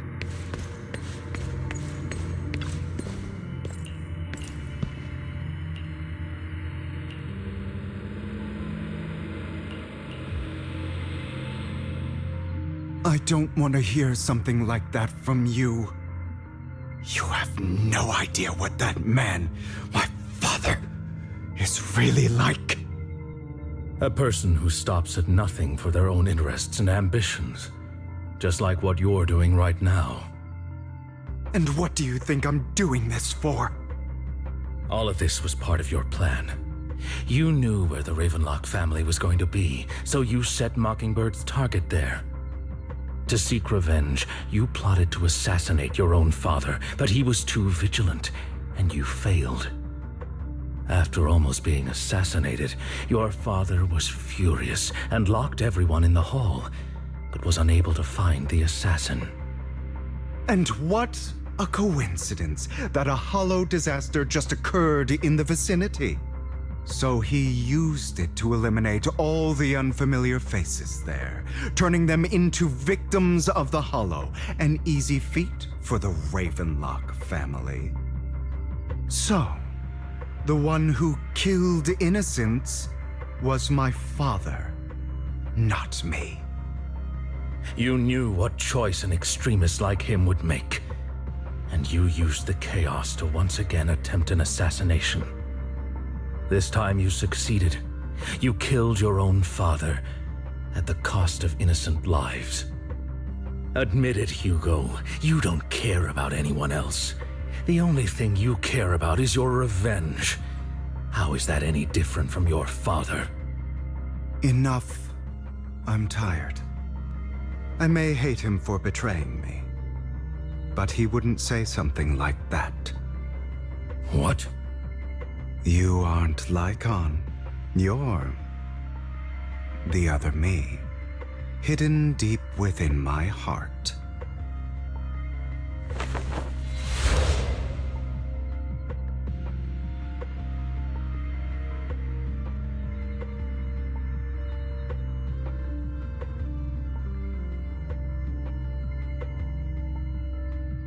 I've been waiting for you, my dear.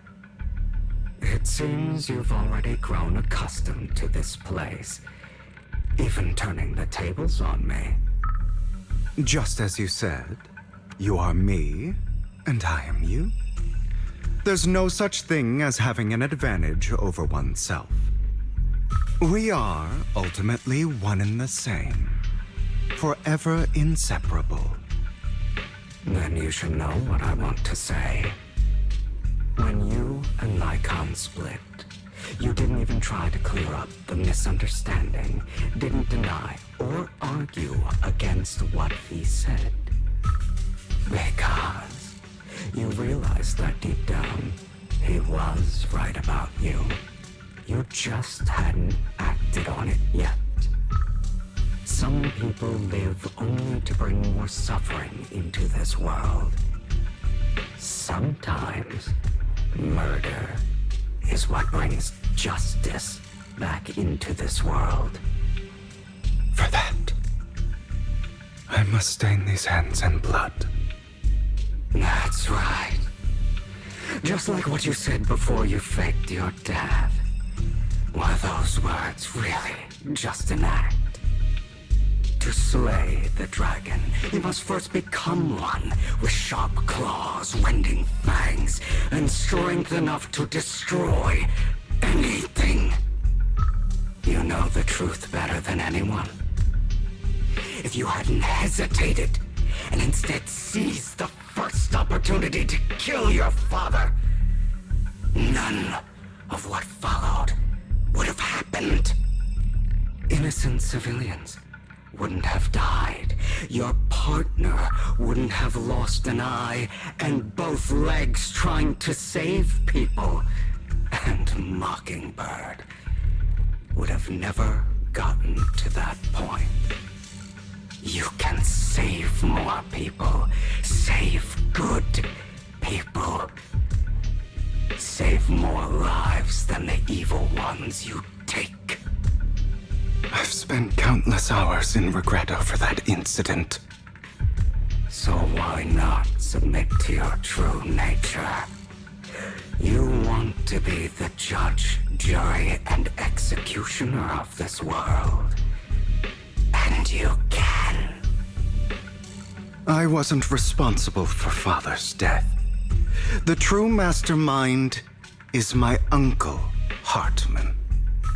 His schemes to kill the head of the family were all so he could take control. Mockingbird was simply unlucky enough to get caught up in it. So, for a behemoth like the Ravenlock family, with its roots so deep, a single person's death, regardless of who that person is, wouldn't change anything. Of course, whether it's Tops, the Mayflower family, or even the entire world, it's actually all the same. I refuse to be dragged down by pointless hatred any longer. You foolish, stubborn idiot. Do you understand the power of hatred? Have we not come this far precisely because of it? Or are you going to follow Lycon and Jack's twisted logic? Come on. You don't actually trust anyone? Otherwise, why would you hide this whole scheme of faking your death from them?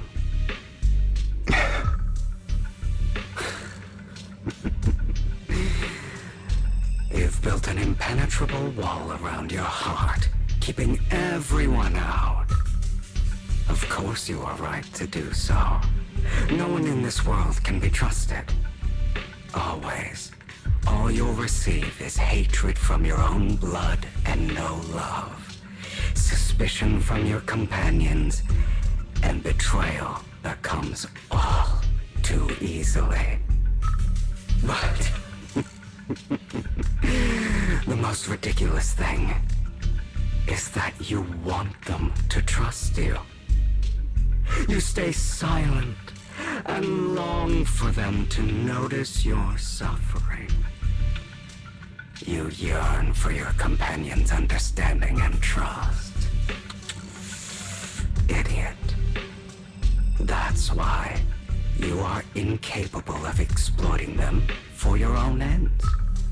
You care about their safety even more than your own.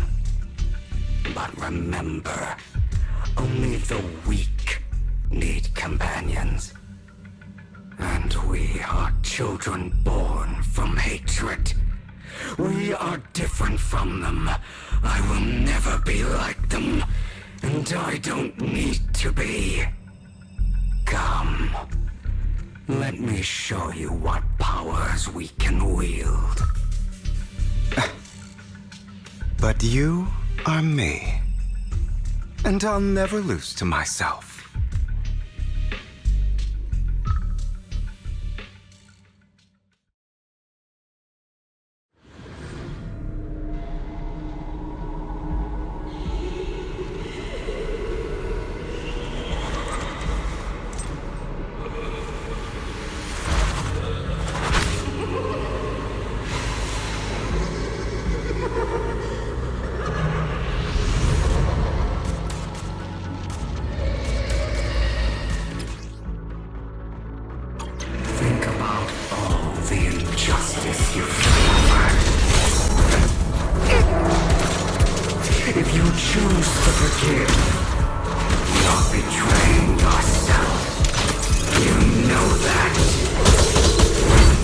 Letting you consume me would be the real betrayal to myself.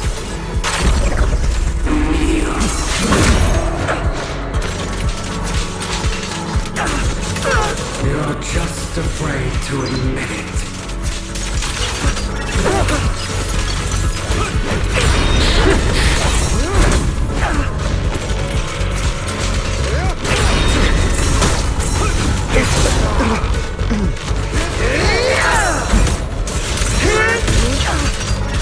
You're too scared to face your truth and what you truly desire. I have you now!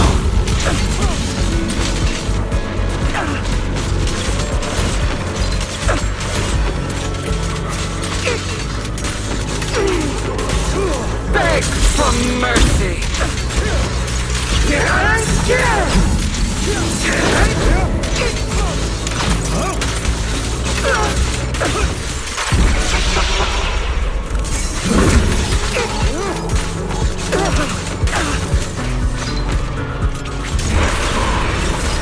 Are you trying to kill me? You think you can just get rid of me?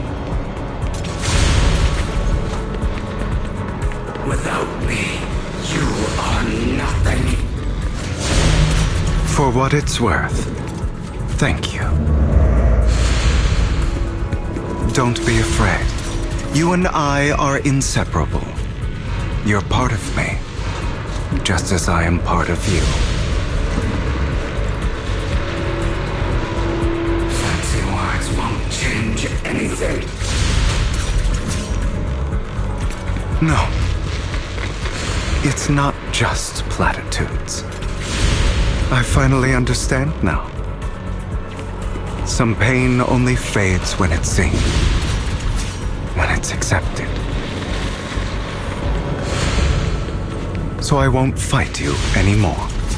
I won't hate myself anymore.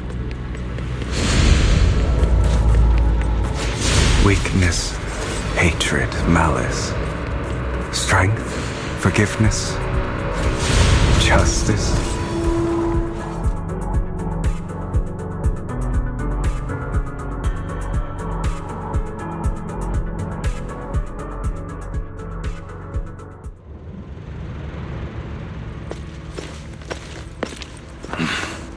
Hugo, it's time.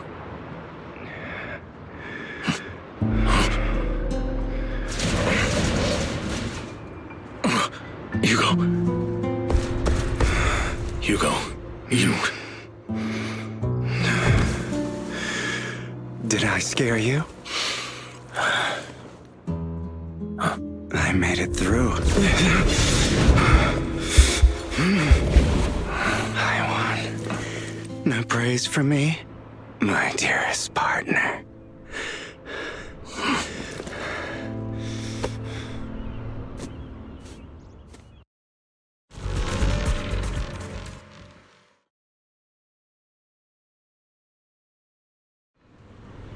This is just like what I saw in my dream.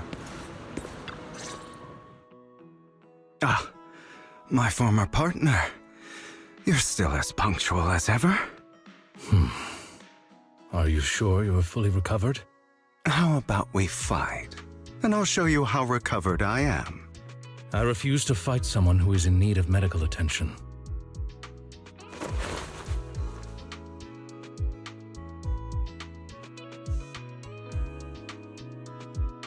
How thoughtful. I'm touched.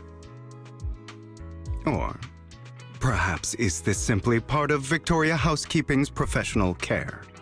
I'd rather you not starve to death.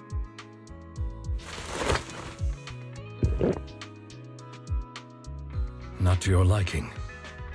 I'm fairly certain this is the same kind as before. No. I've just gone too long without food. It feels a bit uncomfortable. Either way, thank you. Now tell me, what exactly happened in the warehouse?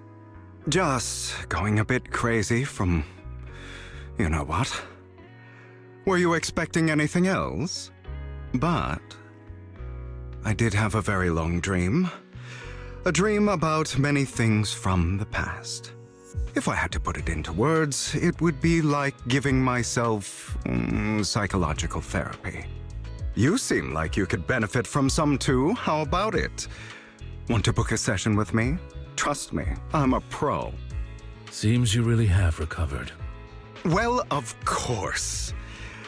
I'm feeling pretty great right now. Like I could argue with you all day on every petty detail of who exactly was in the wrong back then. I wanted to ask, what you said about Mockingbird before, when you faked your death, was that part of the act? Oh, you mean the part about how Mockingbird has never really changed anything or saved anyone. I didn't expect you to still be so hung up on this. Interesting. After all, it was you who chose to betray Mockingbird. To betray me. Just as I said before, I never considered Mockingbird a failure. Perhaps Mockingbird deviated from its origins, but it has its value. You shouldn't reject the things you've done. Or Mockingbird. I have contemplated this before. Yes. Mockingbird has helped some people and has genuinely managed to cause trouble for those who abuse their positions of power for evil. Yet those in high positions still possess immense resources, and the people we helped remain destitute and suffering, willing to become slaves to those in power for scraps. But just as you said, even if what we did was childishly idealistic and flawed, as little as we actually achieved, even the slightest change is by no means meaningless. Nothing holds more value to me than Mockingbird. All right, let's catch up later. I still have things to do and need to wrap up my plan. I thought you would rest up first. As much as I would prefer that. My dear uncle and the Exaltist fanatics likely would not give me such an opportunity. If all has gone to plan, the fish will have taken the bait already. And if everything goes very well, I'll soon have solid evidence of the Ravenlock family's crimes. Well then, thank you for your assistance, former partner. Let's part ways here. I'll go with you. Lycon, surely you don't think that because I just recovered, I'm too weak to deal with those useless fools. Hartman's actions will disturb the safety of New Eridu. As I serve the mayor, I should intervene. Very well, whatever. Let's go. And don't slow me down.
I'm sure you've heard about the missing workers from companies under the Ravenlock family, too. Can't handle it? Those are Ravenlock's men. The workers with them are the victims who were tricked into going into the Hollow. Don't get me. As you will. In position. Come on, let's get them out of here.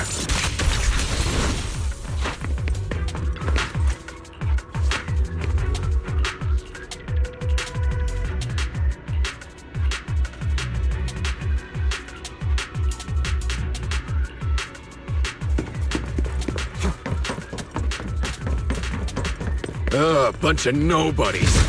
Annoying as hell. Kill them! You're welcome to try.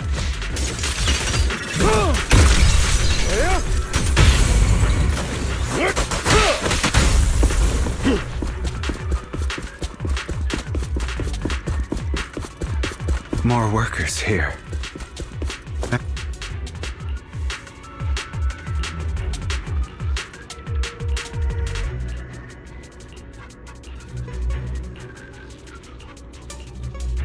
Is Hartman behind this, too? Of course. He threw them into the Hollow like offerings for the Exaltists.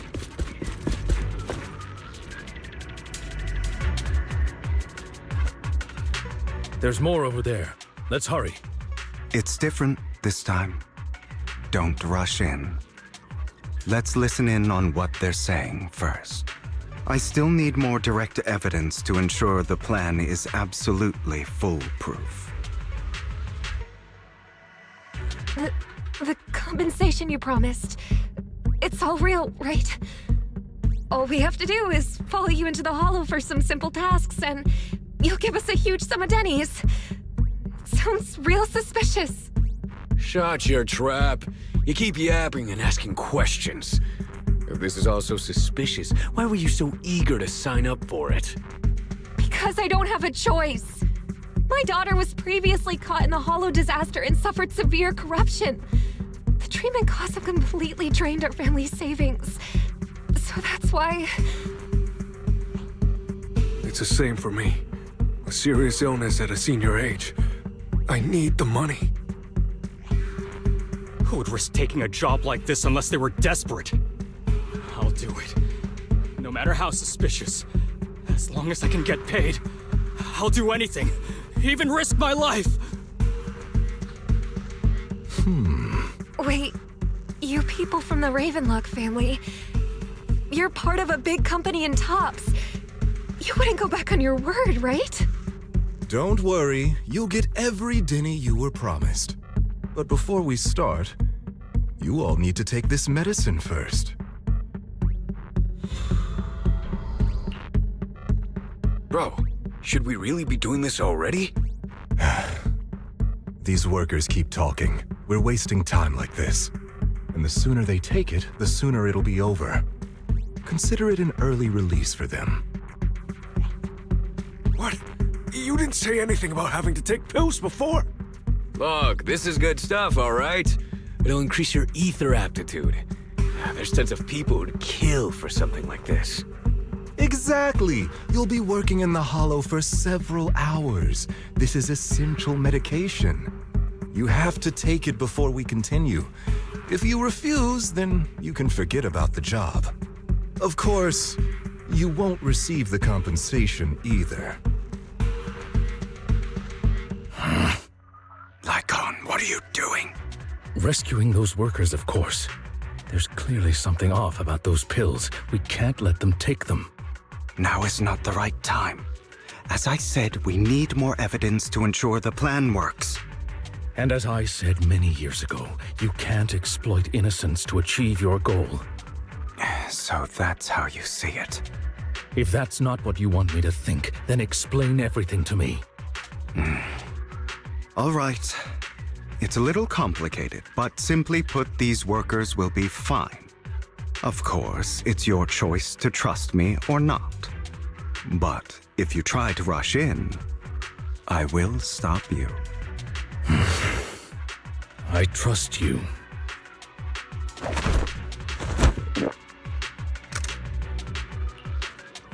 All right. That's the evidence. Now we can go and beat them into the ground as much as you want. Don't forget, you owe me an explanation. Also, don't overdo it and kill them, even if they're the worst of the Ravenlock family. All right, Your Holiness, Saint Lycon. Those were... Who the hell are you? Why don't you take a guess? We're the ones here. Your legs? How are they? To be honest, I think I prefer the way you used to fight. Repentance! You had a lot more aggression.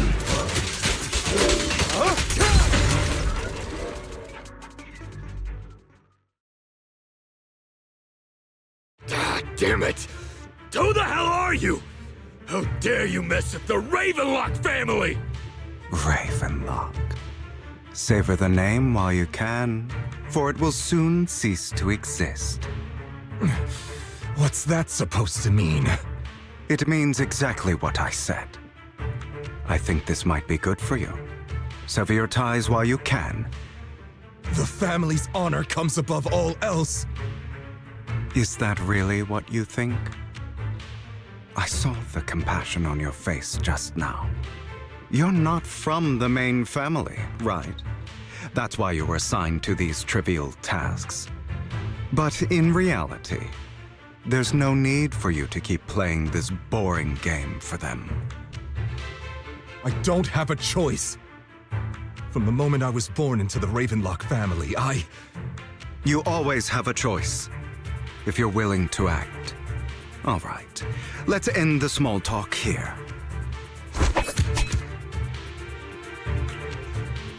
Don't worry, Lycon. I didn't hit them too hard, just enough to keep them quiet. How's that? My acting's pretty good, right? As always, a certain someone should take some lessons from you. I'll leave the rest to you then. Okie dokie.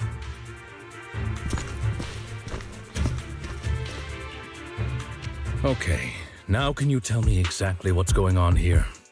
As you can see, that worker just now was actually an informant of mine. The pills were swapped out with vitamin tablets. Outside of this batch, some workers have already taken the actual substance Hartman has.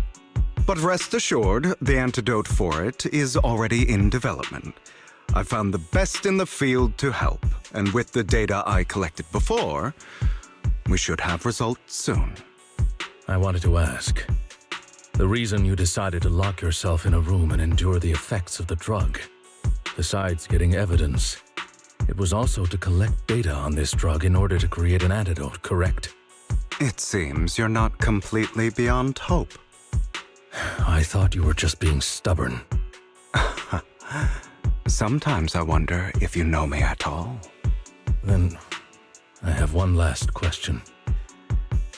Why did you never tell me any of this back then? The truth is, I heard everything. That entire conversation between you and Jack. Before he passed away in that small attic. When Jack called you aside and gave you those warnings. When he told me you might go down the wrong path? That's right. You never said anything. What would I even do?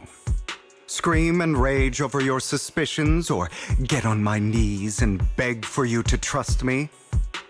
You know there's no way I'd allow myself to do such a thing. Besides, back then, even I was confused about myself. Jack, It's all in the past. You don't need to explain anything to me. Enough. We should get going.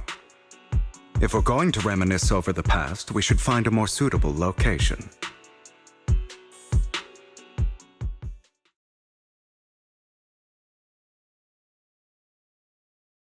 Nicole? That incident back then. I didn't do it. It was a scheme Hartman devised to take over the family. It was Hartman who killed my father, too.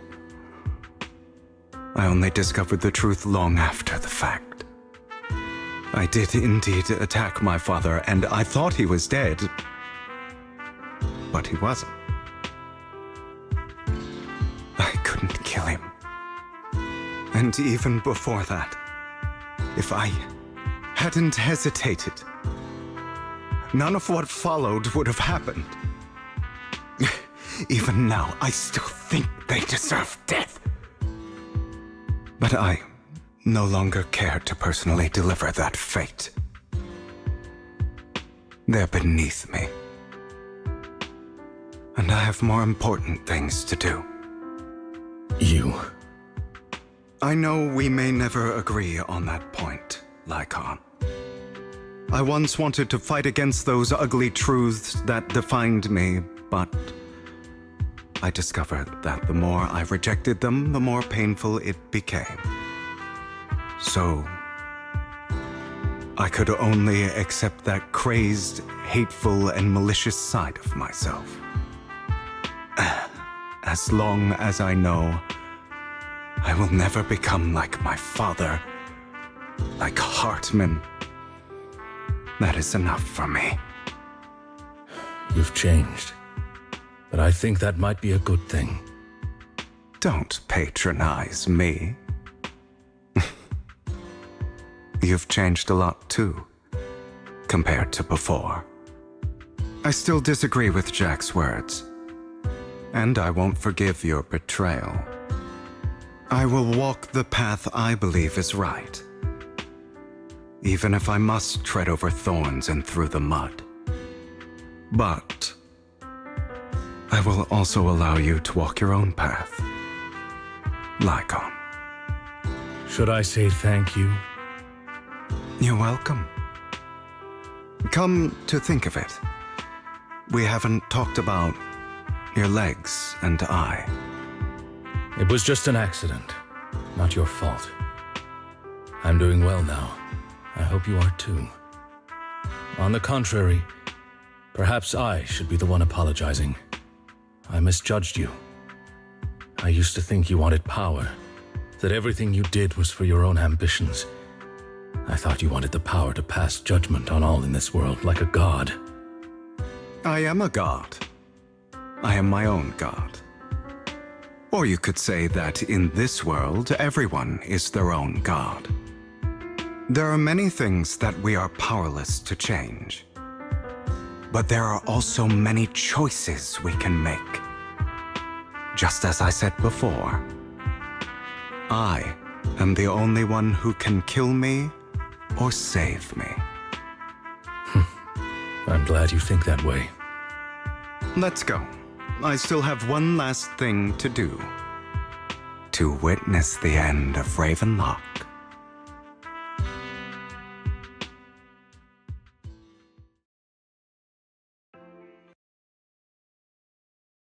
You really think you can take my place if I die? Never, you filthy bastard! Your little tricks mean nothing. As long as the Ravenlock family stands, I can still get back on my feet. You still don't get it, do you? This was never about avenging my father. And I don't care about taking your place. I didn't come this far just to kill you. That'd be pathetic. Right on cue. Why don't you take a look at this, Uncle? On behalf of TOPS, I'd like to clarify that we had no involvement in the Ravenlock family's actions. TOPS is officially terminating all partnerships with the Ravenlock family, effective immediately. We will have no further affiliation with them. Are you crazy? What the hell do you get out of ruining the Ravenlocks? You want to be a petty thief forever? Thief? Oh, Uncle. Allow me to reintroduce myself. I'm the name people whisper about. The one who robs the rich and gives to the poor.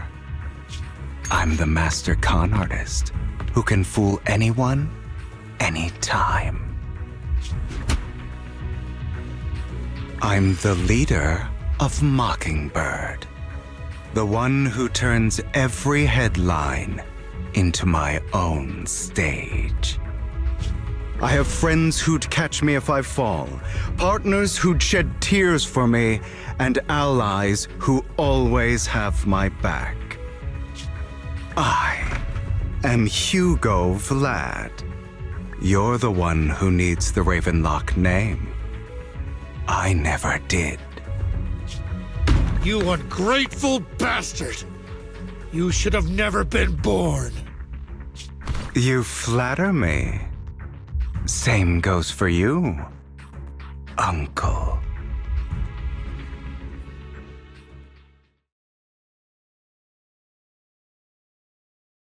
You've done well, Vivian. You had better give me an explanation. And here I thought this would be a touching reunion. What's with all the anger? Hugo, I'm a member of Mockingbird too. And I mourned your death. Listen, Vivian. I don't want you or the people you cherish to get caught up in danger because of me. I've always been selfish, so I don't hesitate to use you all as variables in my plans. But it is because I am selfish that I also don't want my failures to affect my treasured companions. In any case, if you were in the same position, would you not make the same decisions? Lycon's taking care of everything outside. We should go. Also, Wise, thank you. And I'm sorry for the whole act where I threatened you. It was the only way for Hartman to drop his guard against you and leave you be. I, Hugo Vlad, am forever indebted to you.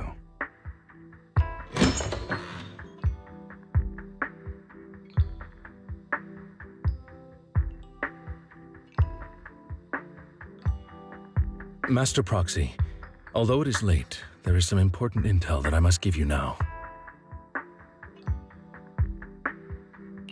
Did you know about Hugo's plan to fake his death and everything that's been happening, Lycon? I was simply playing along.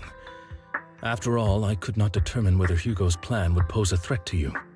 You are a student of the mayor's late friend, and I am obligated to protect you. You still have that habit of finding awkward excuses when you're embarrassed. Mr. Hugo Vlad, if you have any important intelligence to share, please do so with haste. I need to return to rest before midnight. You two sure are, close? For the sake of a certain old fossil's sleep schedule, I'll keep it brief. I learned from Camille that Dina intends to embed the sacrifice core into the sacrifice. Apparently, it will make the sacrifice much stronger. Sacrifices created this way will not retain their minds and will indiscriminately attack all living beings, including their creator. So the Exaltists don't do this. It would bring them no benefit. But Dina's concoction can control people's minds. If a person takes the pill and is injected with the serum Landon left behind, the sacrifice would be under its creator's control. Although the dormant sacrifice has been destroyed, Dina found a batch of that serum her father created and wants to create new sacrifices. Putting aside the sacrifice for now, Hartman's sacrifice core is fake. We don't know where the real one disappeared to. The real core has always been here. Here? In Lord Phaethon's video store? Vivian, do you remember when I suggested you give that collectible to our dear proxy? I remember. But that was just an ordinary pendant.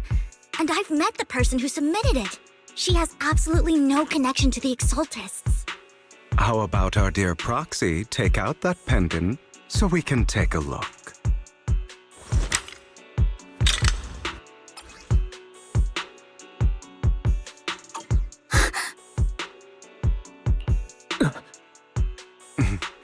I'll take your surprised expressions as a compliment for my little trick. I will hand over this core to the mayor as agreed, since he fulfilled his promise to protect Vivian and the manager while I was pretending to be dead. I won't go back on my promises. No wonder the mayor would promote rhetoric favorable to Mockingbird. I can't believe I thought he was actually being sincere.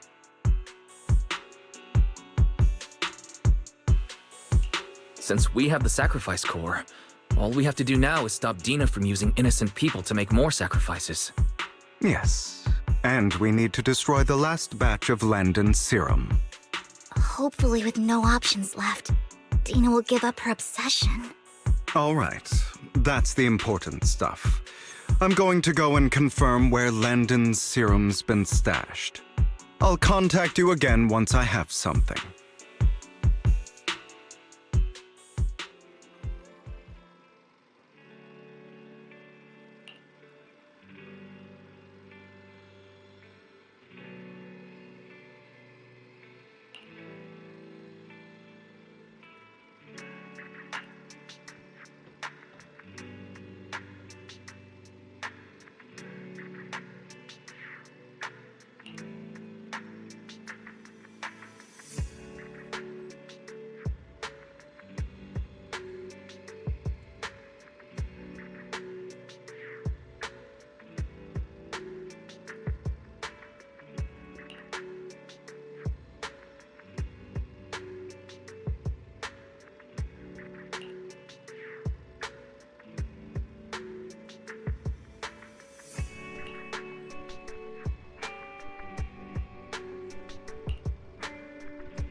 Landon's stash should be somewhere nearby. I did some digging. Some of the missing workers were brought here too. As you wish. Dina's getting ready to make her move. Say no more. Don't worry. We'll clear them out. Yep.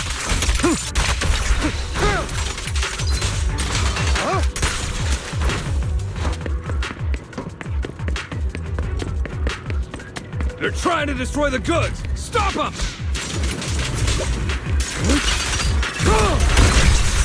We need to take care of the guards first. Some of the serum is stored in this warehouse.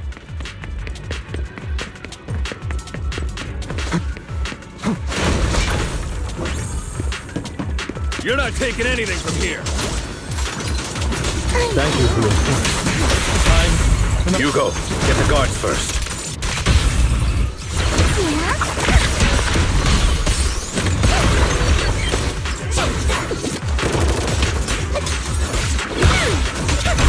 An opportunity. You just stepped into your own grave! Perfect opportunity. Fools.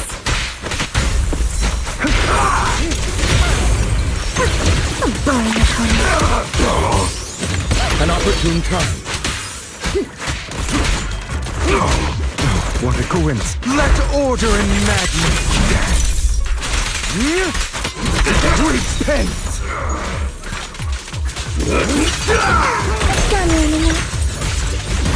Out of my way! Power! The truth is a beloved fairy tale. Where are you looking? Notice me. Lord me. I better not get my trust. Thank you for your trust. More of Landon's serum survives than expected. Fortunately, since they're still here, it means Dina hasn't executed the final step of her plan. There's likely a lot more stashed around here, and we have yet to locate the missing people.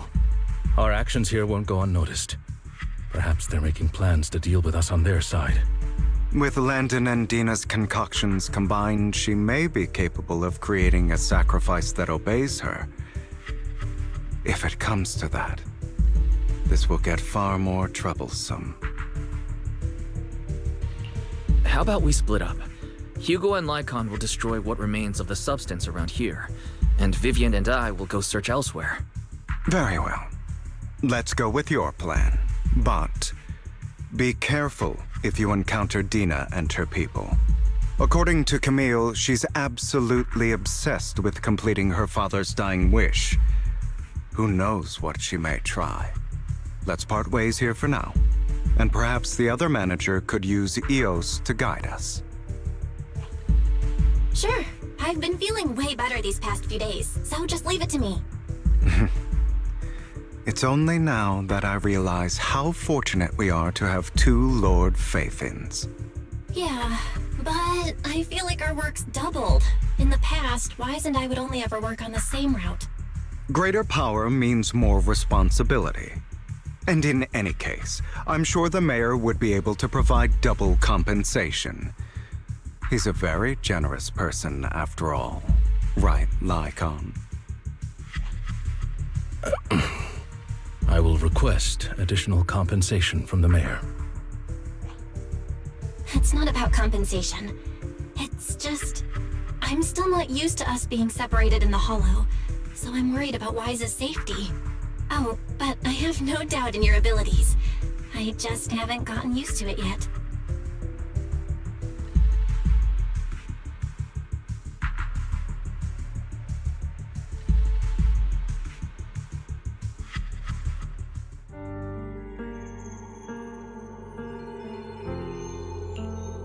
This is the future I saw.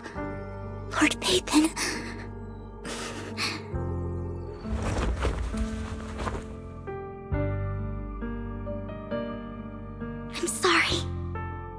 This time, I will make sure the future I saw does not come to pass. I don't want to bring you misfortune. That's all I wish for.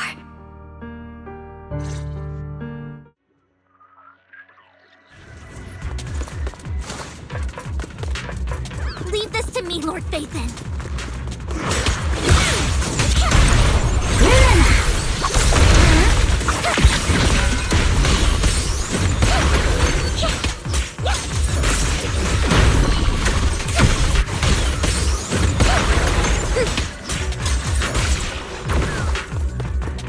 Lord Phaethon, there might be more serum here. How dare you steal from Lady Dina! I'll try to go easy on you. No promises.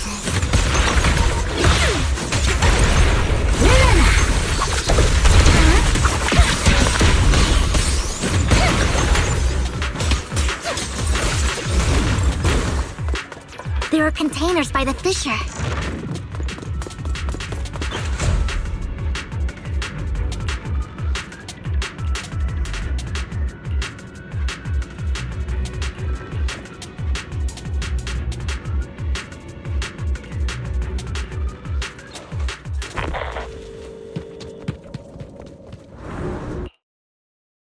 It must have been tough for you to find this place.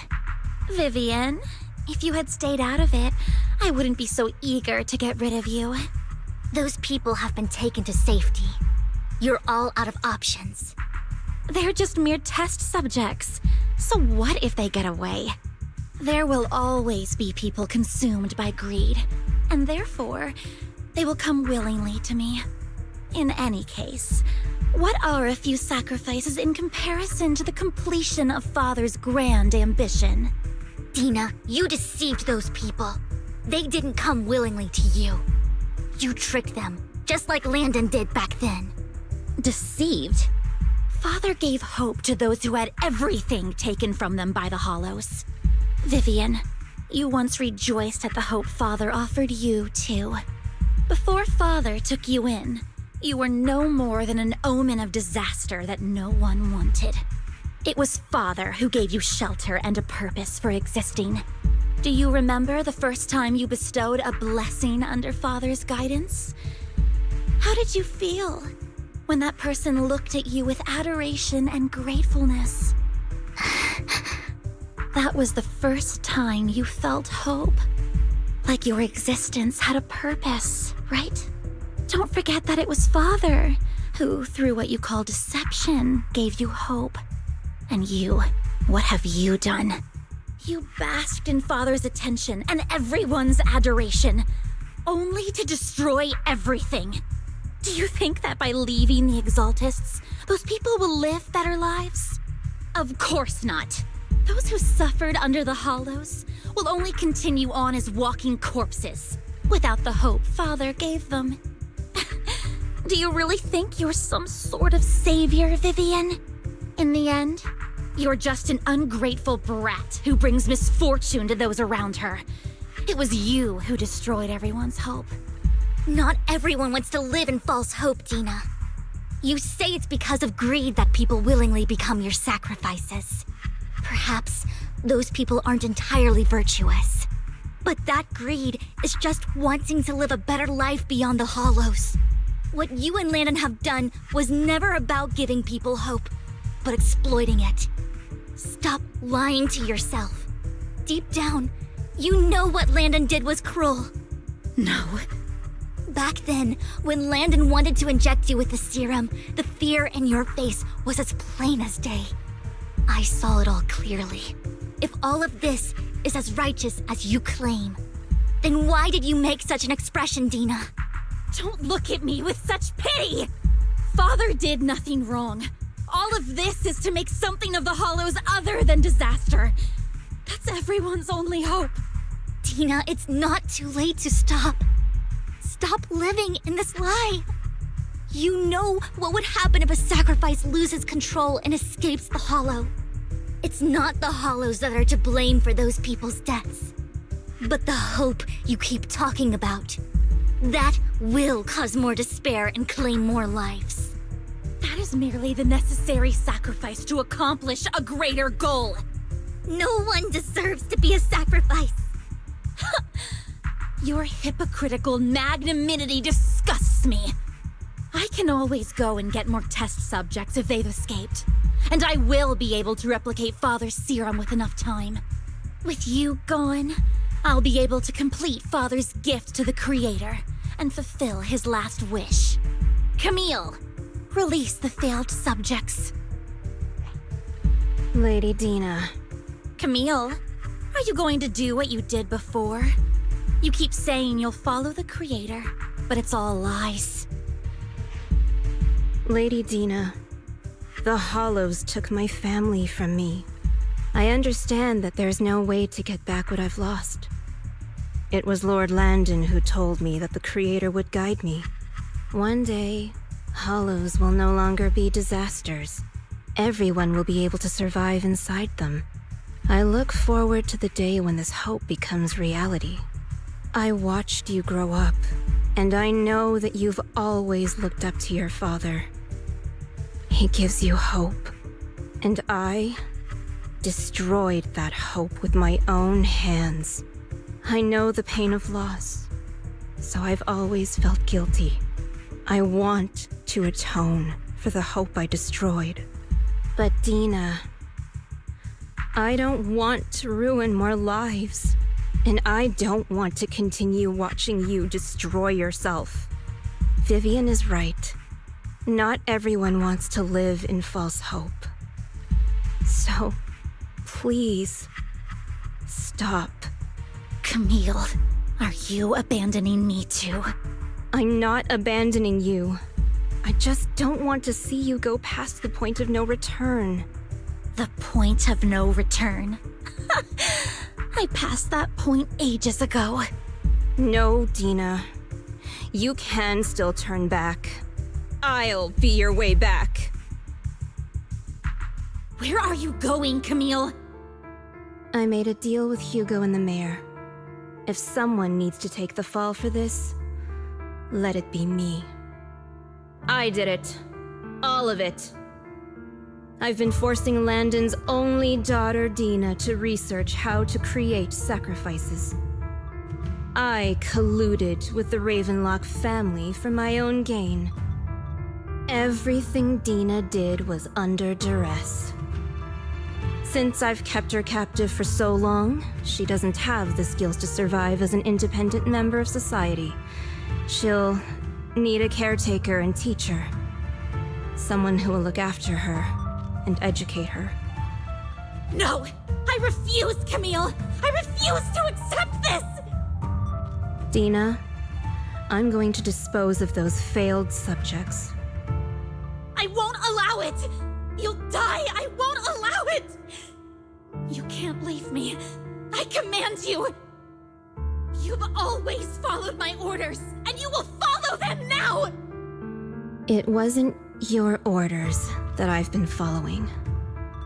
My younger sister, who was stolen from me by the Hollows, also had such beautiful red hair. When Landon told me the Creator could bring me hope, you were standing there, right behind him. I was certain, then and there, that this was the hope the Creator had given me. Start over, Dina. You still have so long, so much time. You'll make friends, find people who love you, and make many beautiful memories. That's not what I want! Camille, you're not allowed to die! I won't allow it! I won't allow it! Goodbye, Dina.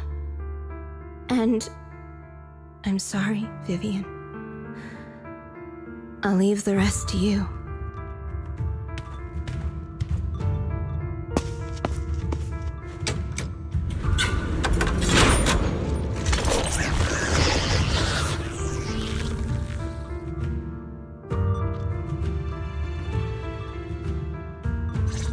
Something inside. Let's take out these ethereals first. We can't let Camille's efforts go to waste. Too deep. What's up?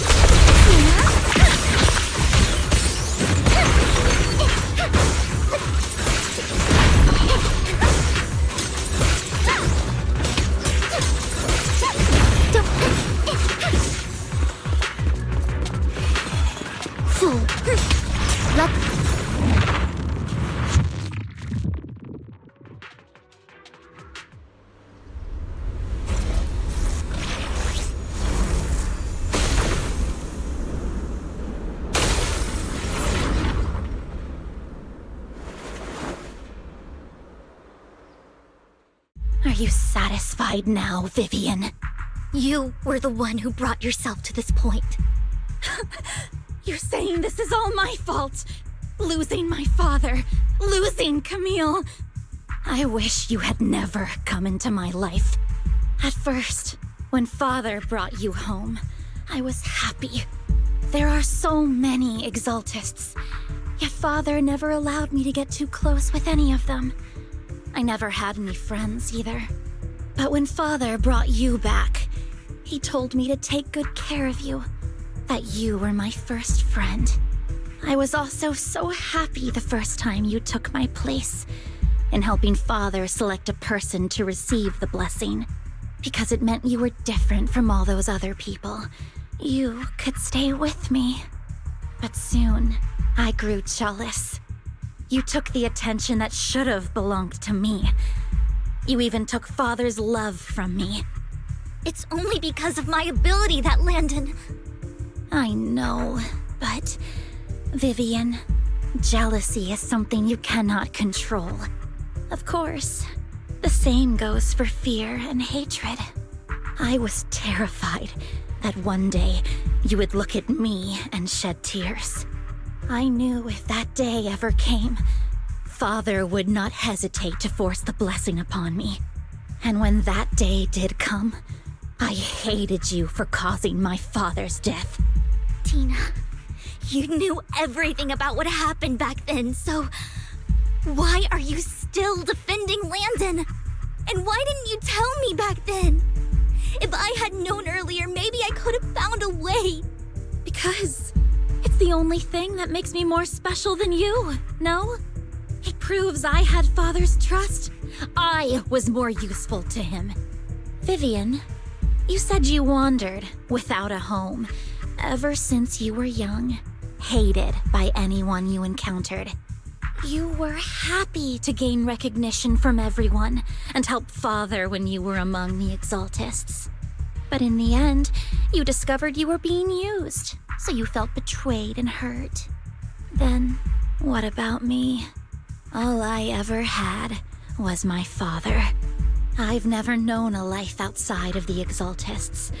Ever since I was young, my only purpose was to help father select who was to be blessed. The only purpose I had was my father and the Exaltists. I've never been taught anything else, Vivian. It is what little value I have, and have ever had. In the end, you took even that from me, and completely destroyed it. You think you're doing good and fighting evil. You've only managed to affect a small part of your world. But have you ever wondered if maybe that's all there is to my world? I never wanted to hurt you. You are also my first friend. And that's why I wanted to save you back then. Save me?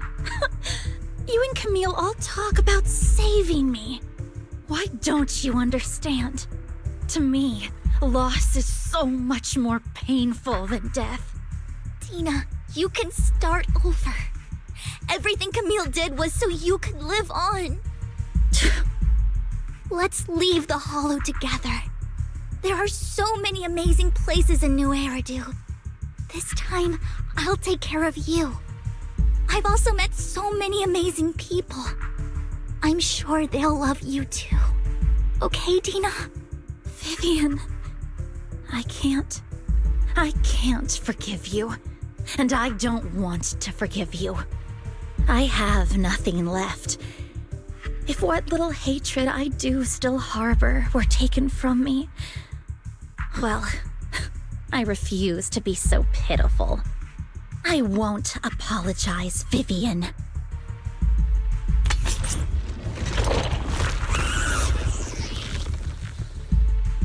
I don't want to hate myself, so I can only hate you for killing my father, and hate Camille for leaving me.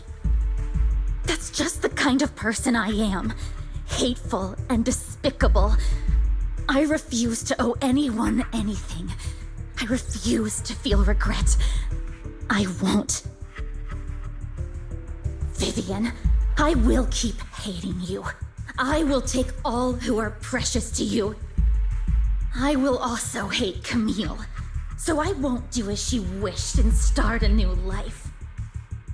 Vivian, if you had never existed, if I had never, you would be... Lord Phaethon, please do not interfere. She was my first friend. I'm going to bid her farewell.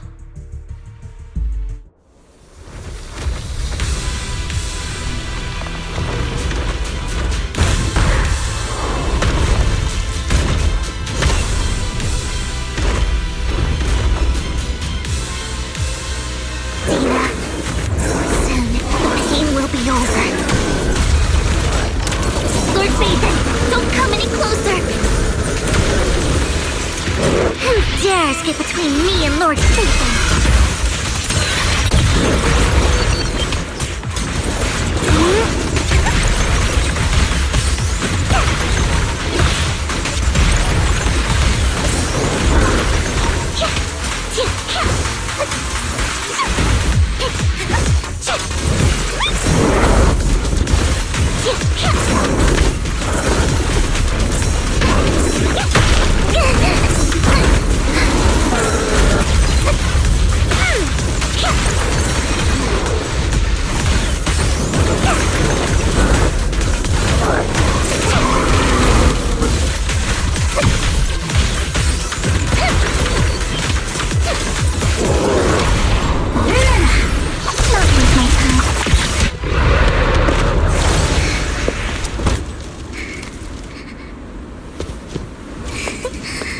Vivian, behind you!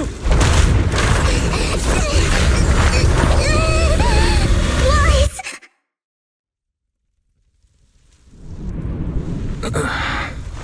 What happened? What the...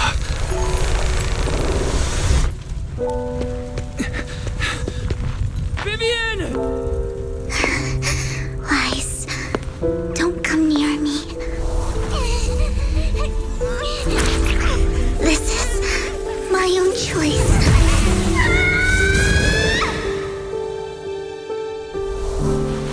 I will change the fate I saw. Vivian!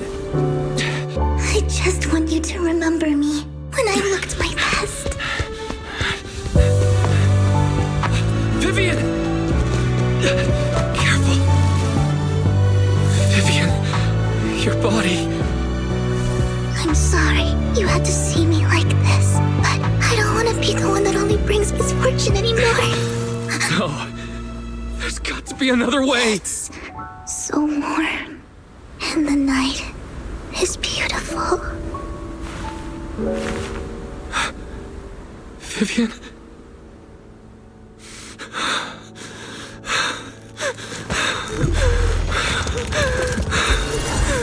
No. It can't end like this.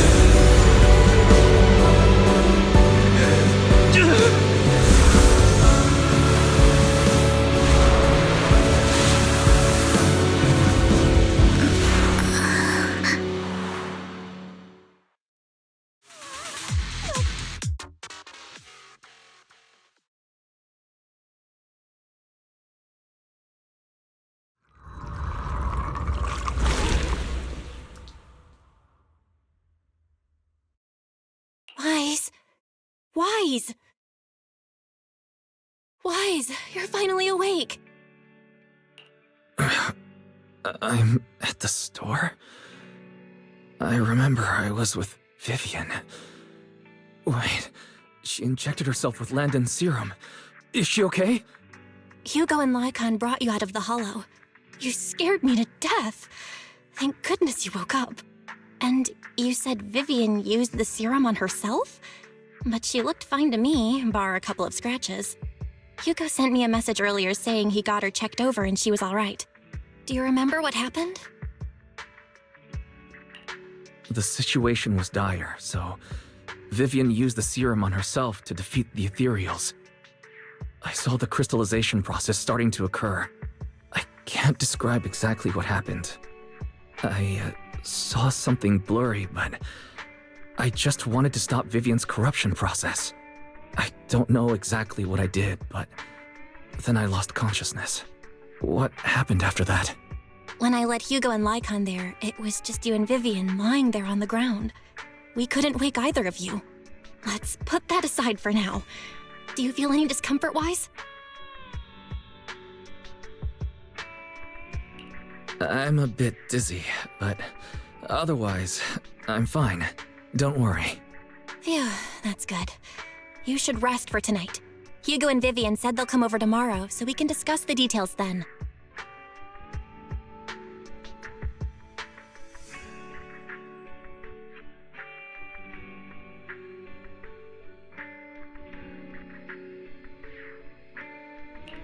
Okay. Sorry for worrying you, Belle. Good night.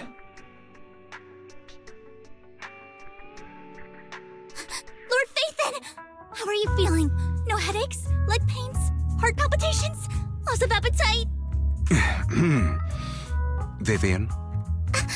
I was just so worried. Sorry. Anyway, Lord Phaethon, I'm so glad you're okay. What happened this time was all my fault. Things were dire, and you did what you had to. Plus, if it weren't for you, we wouldn't be here now. So what happened? Wise said he saw the crystallization process start. But I didn't see anything through EOS. Hugo? Lycon? Did either of you guys see it? Allow me to explain. Miss Vivian told us what happened after she awoke, and the mayor arranged a full medical checkup for her. Based on the results, Miss Vivian indeed shows mild corruption sequelae. But if the crystallization process had already started, the lingering effects should be far more severe. To be precise, if the process had already reached the point of mass surface crystallization, it should have taken no time at all to become an ethereal. So, the mayor theorizes that it was the etheric energy within Master Proxy's body that affected Vivian's condition and the surrounding etheric particles, causing Vivian's corruption to recede. Essentially, corruption is a reaction between the etheric particles inside the body and in the surrounding environment. Therefore, it's not necessarily irreversible, just that currently our mainstream method of defense is prevention. I'm having a hard time believing that, even if it's coming from you, Lycon. It's almost like you're claiming I can manipulate etheric energy. Master Proxy, you are special. This is a gift your teacher left you. A gift from our teacher? How come I never knew about it? I don't know all the details, so I cannot explain everything to you. My apologies. However, Miss Yixuan might be able to answer some of your questions. She will visit you sometime soon, so please feel free to ask her any questions you may have. She has quite an eccentric personality. If she causes you any inconvenience... Can I file a complaint about her with you if she does? Master Proxy, you have always been a people person, so I trust you will handle things just fine. The way you said that just makes me more worried. In any case, the mayor has asked me to give everyone his most sincere gratitude. Unfortunately, the mayor could not come personally, but has promised everyone a favor. Provided it's within his means, he will offer his unconditional assistance once. There is no time limit on this favor. Unconditional, What if I wanted his position as mayor? If that is what you desire, then the mayor and his subordinates will be first in line to vote for you in the next election. As for the other votes, you'll have to work for them on your own. But should you assume office, I hope you take full responsibility for handling all day-to-day matters and lead by example. By sheer happenstance, the mayor has provided you with a copy of his current assignment, the City Waste Sorting and Processing proposal. Old fox. Well, can I request Lord Phaethan's? The mayor imagined, you might ask. I have prepared all the necessary documents, and the ceremony expenses will be covered by the mayor as a gift. As long as Master Proxy agrees, we can sign and process the documents immediately. But this matter requires mutual consent and cannot involve coercion, confinement, or one party's lack of consciousness. Stop! I would never do that to Lord Phaethan! Probably. At least not today. As for you, Master Proxies, the mayor has some sense of what you desire. That said, he hopes you might speak with Miss Yixuan first before you decide the timing of that favor.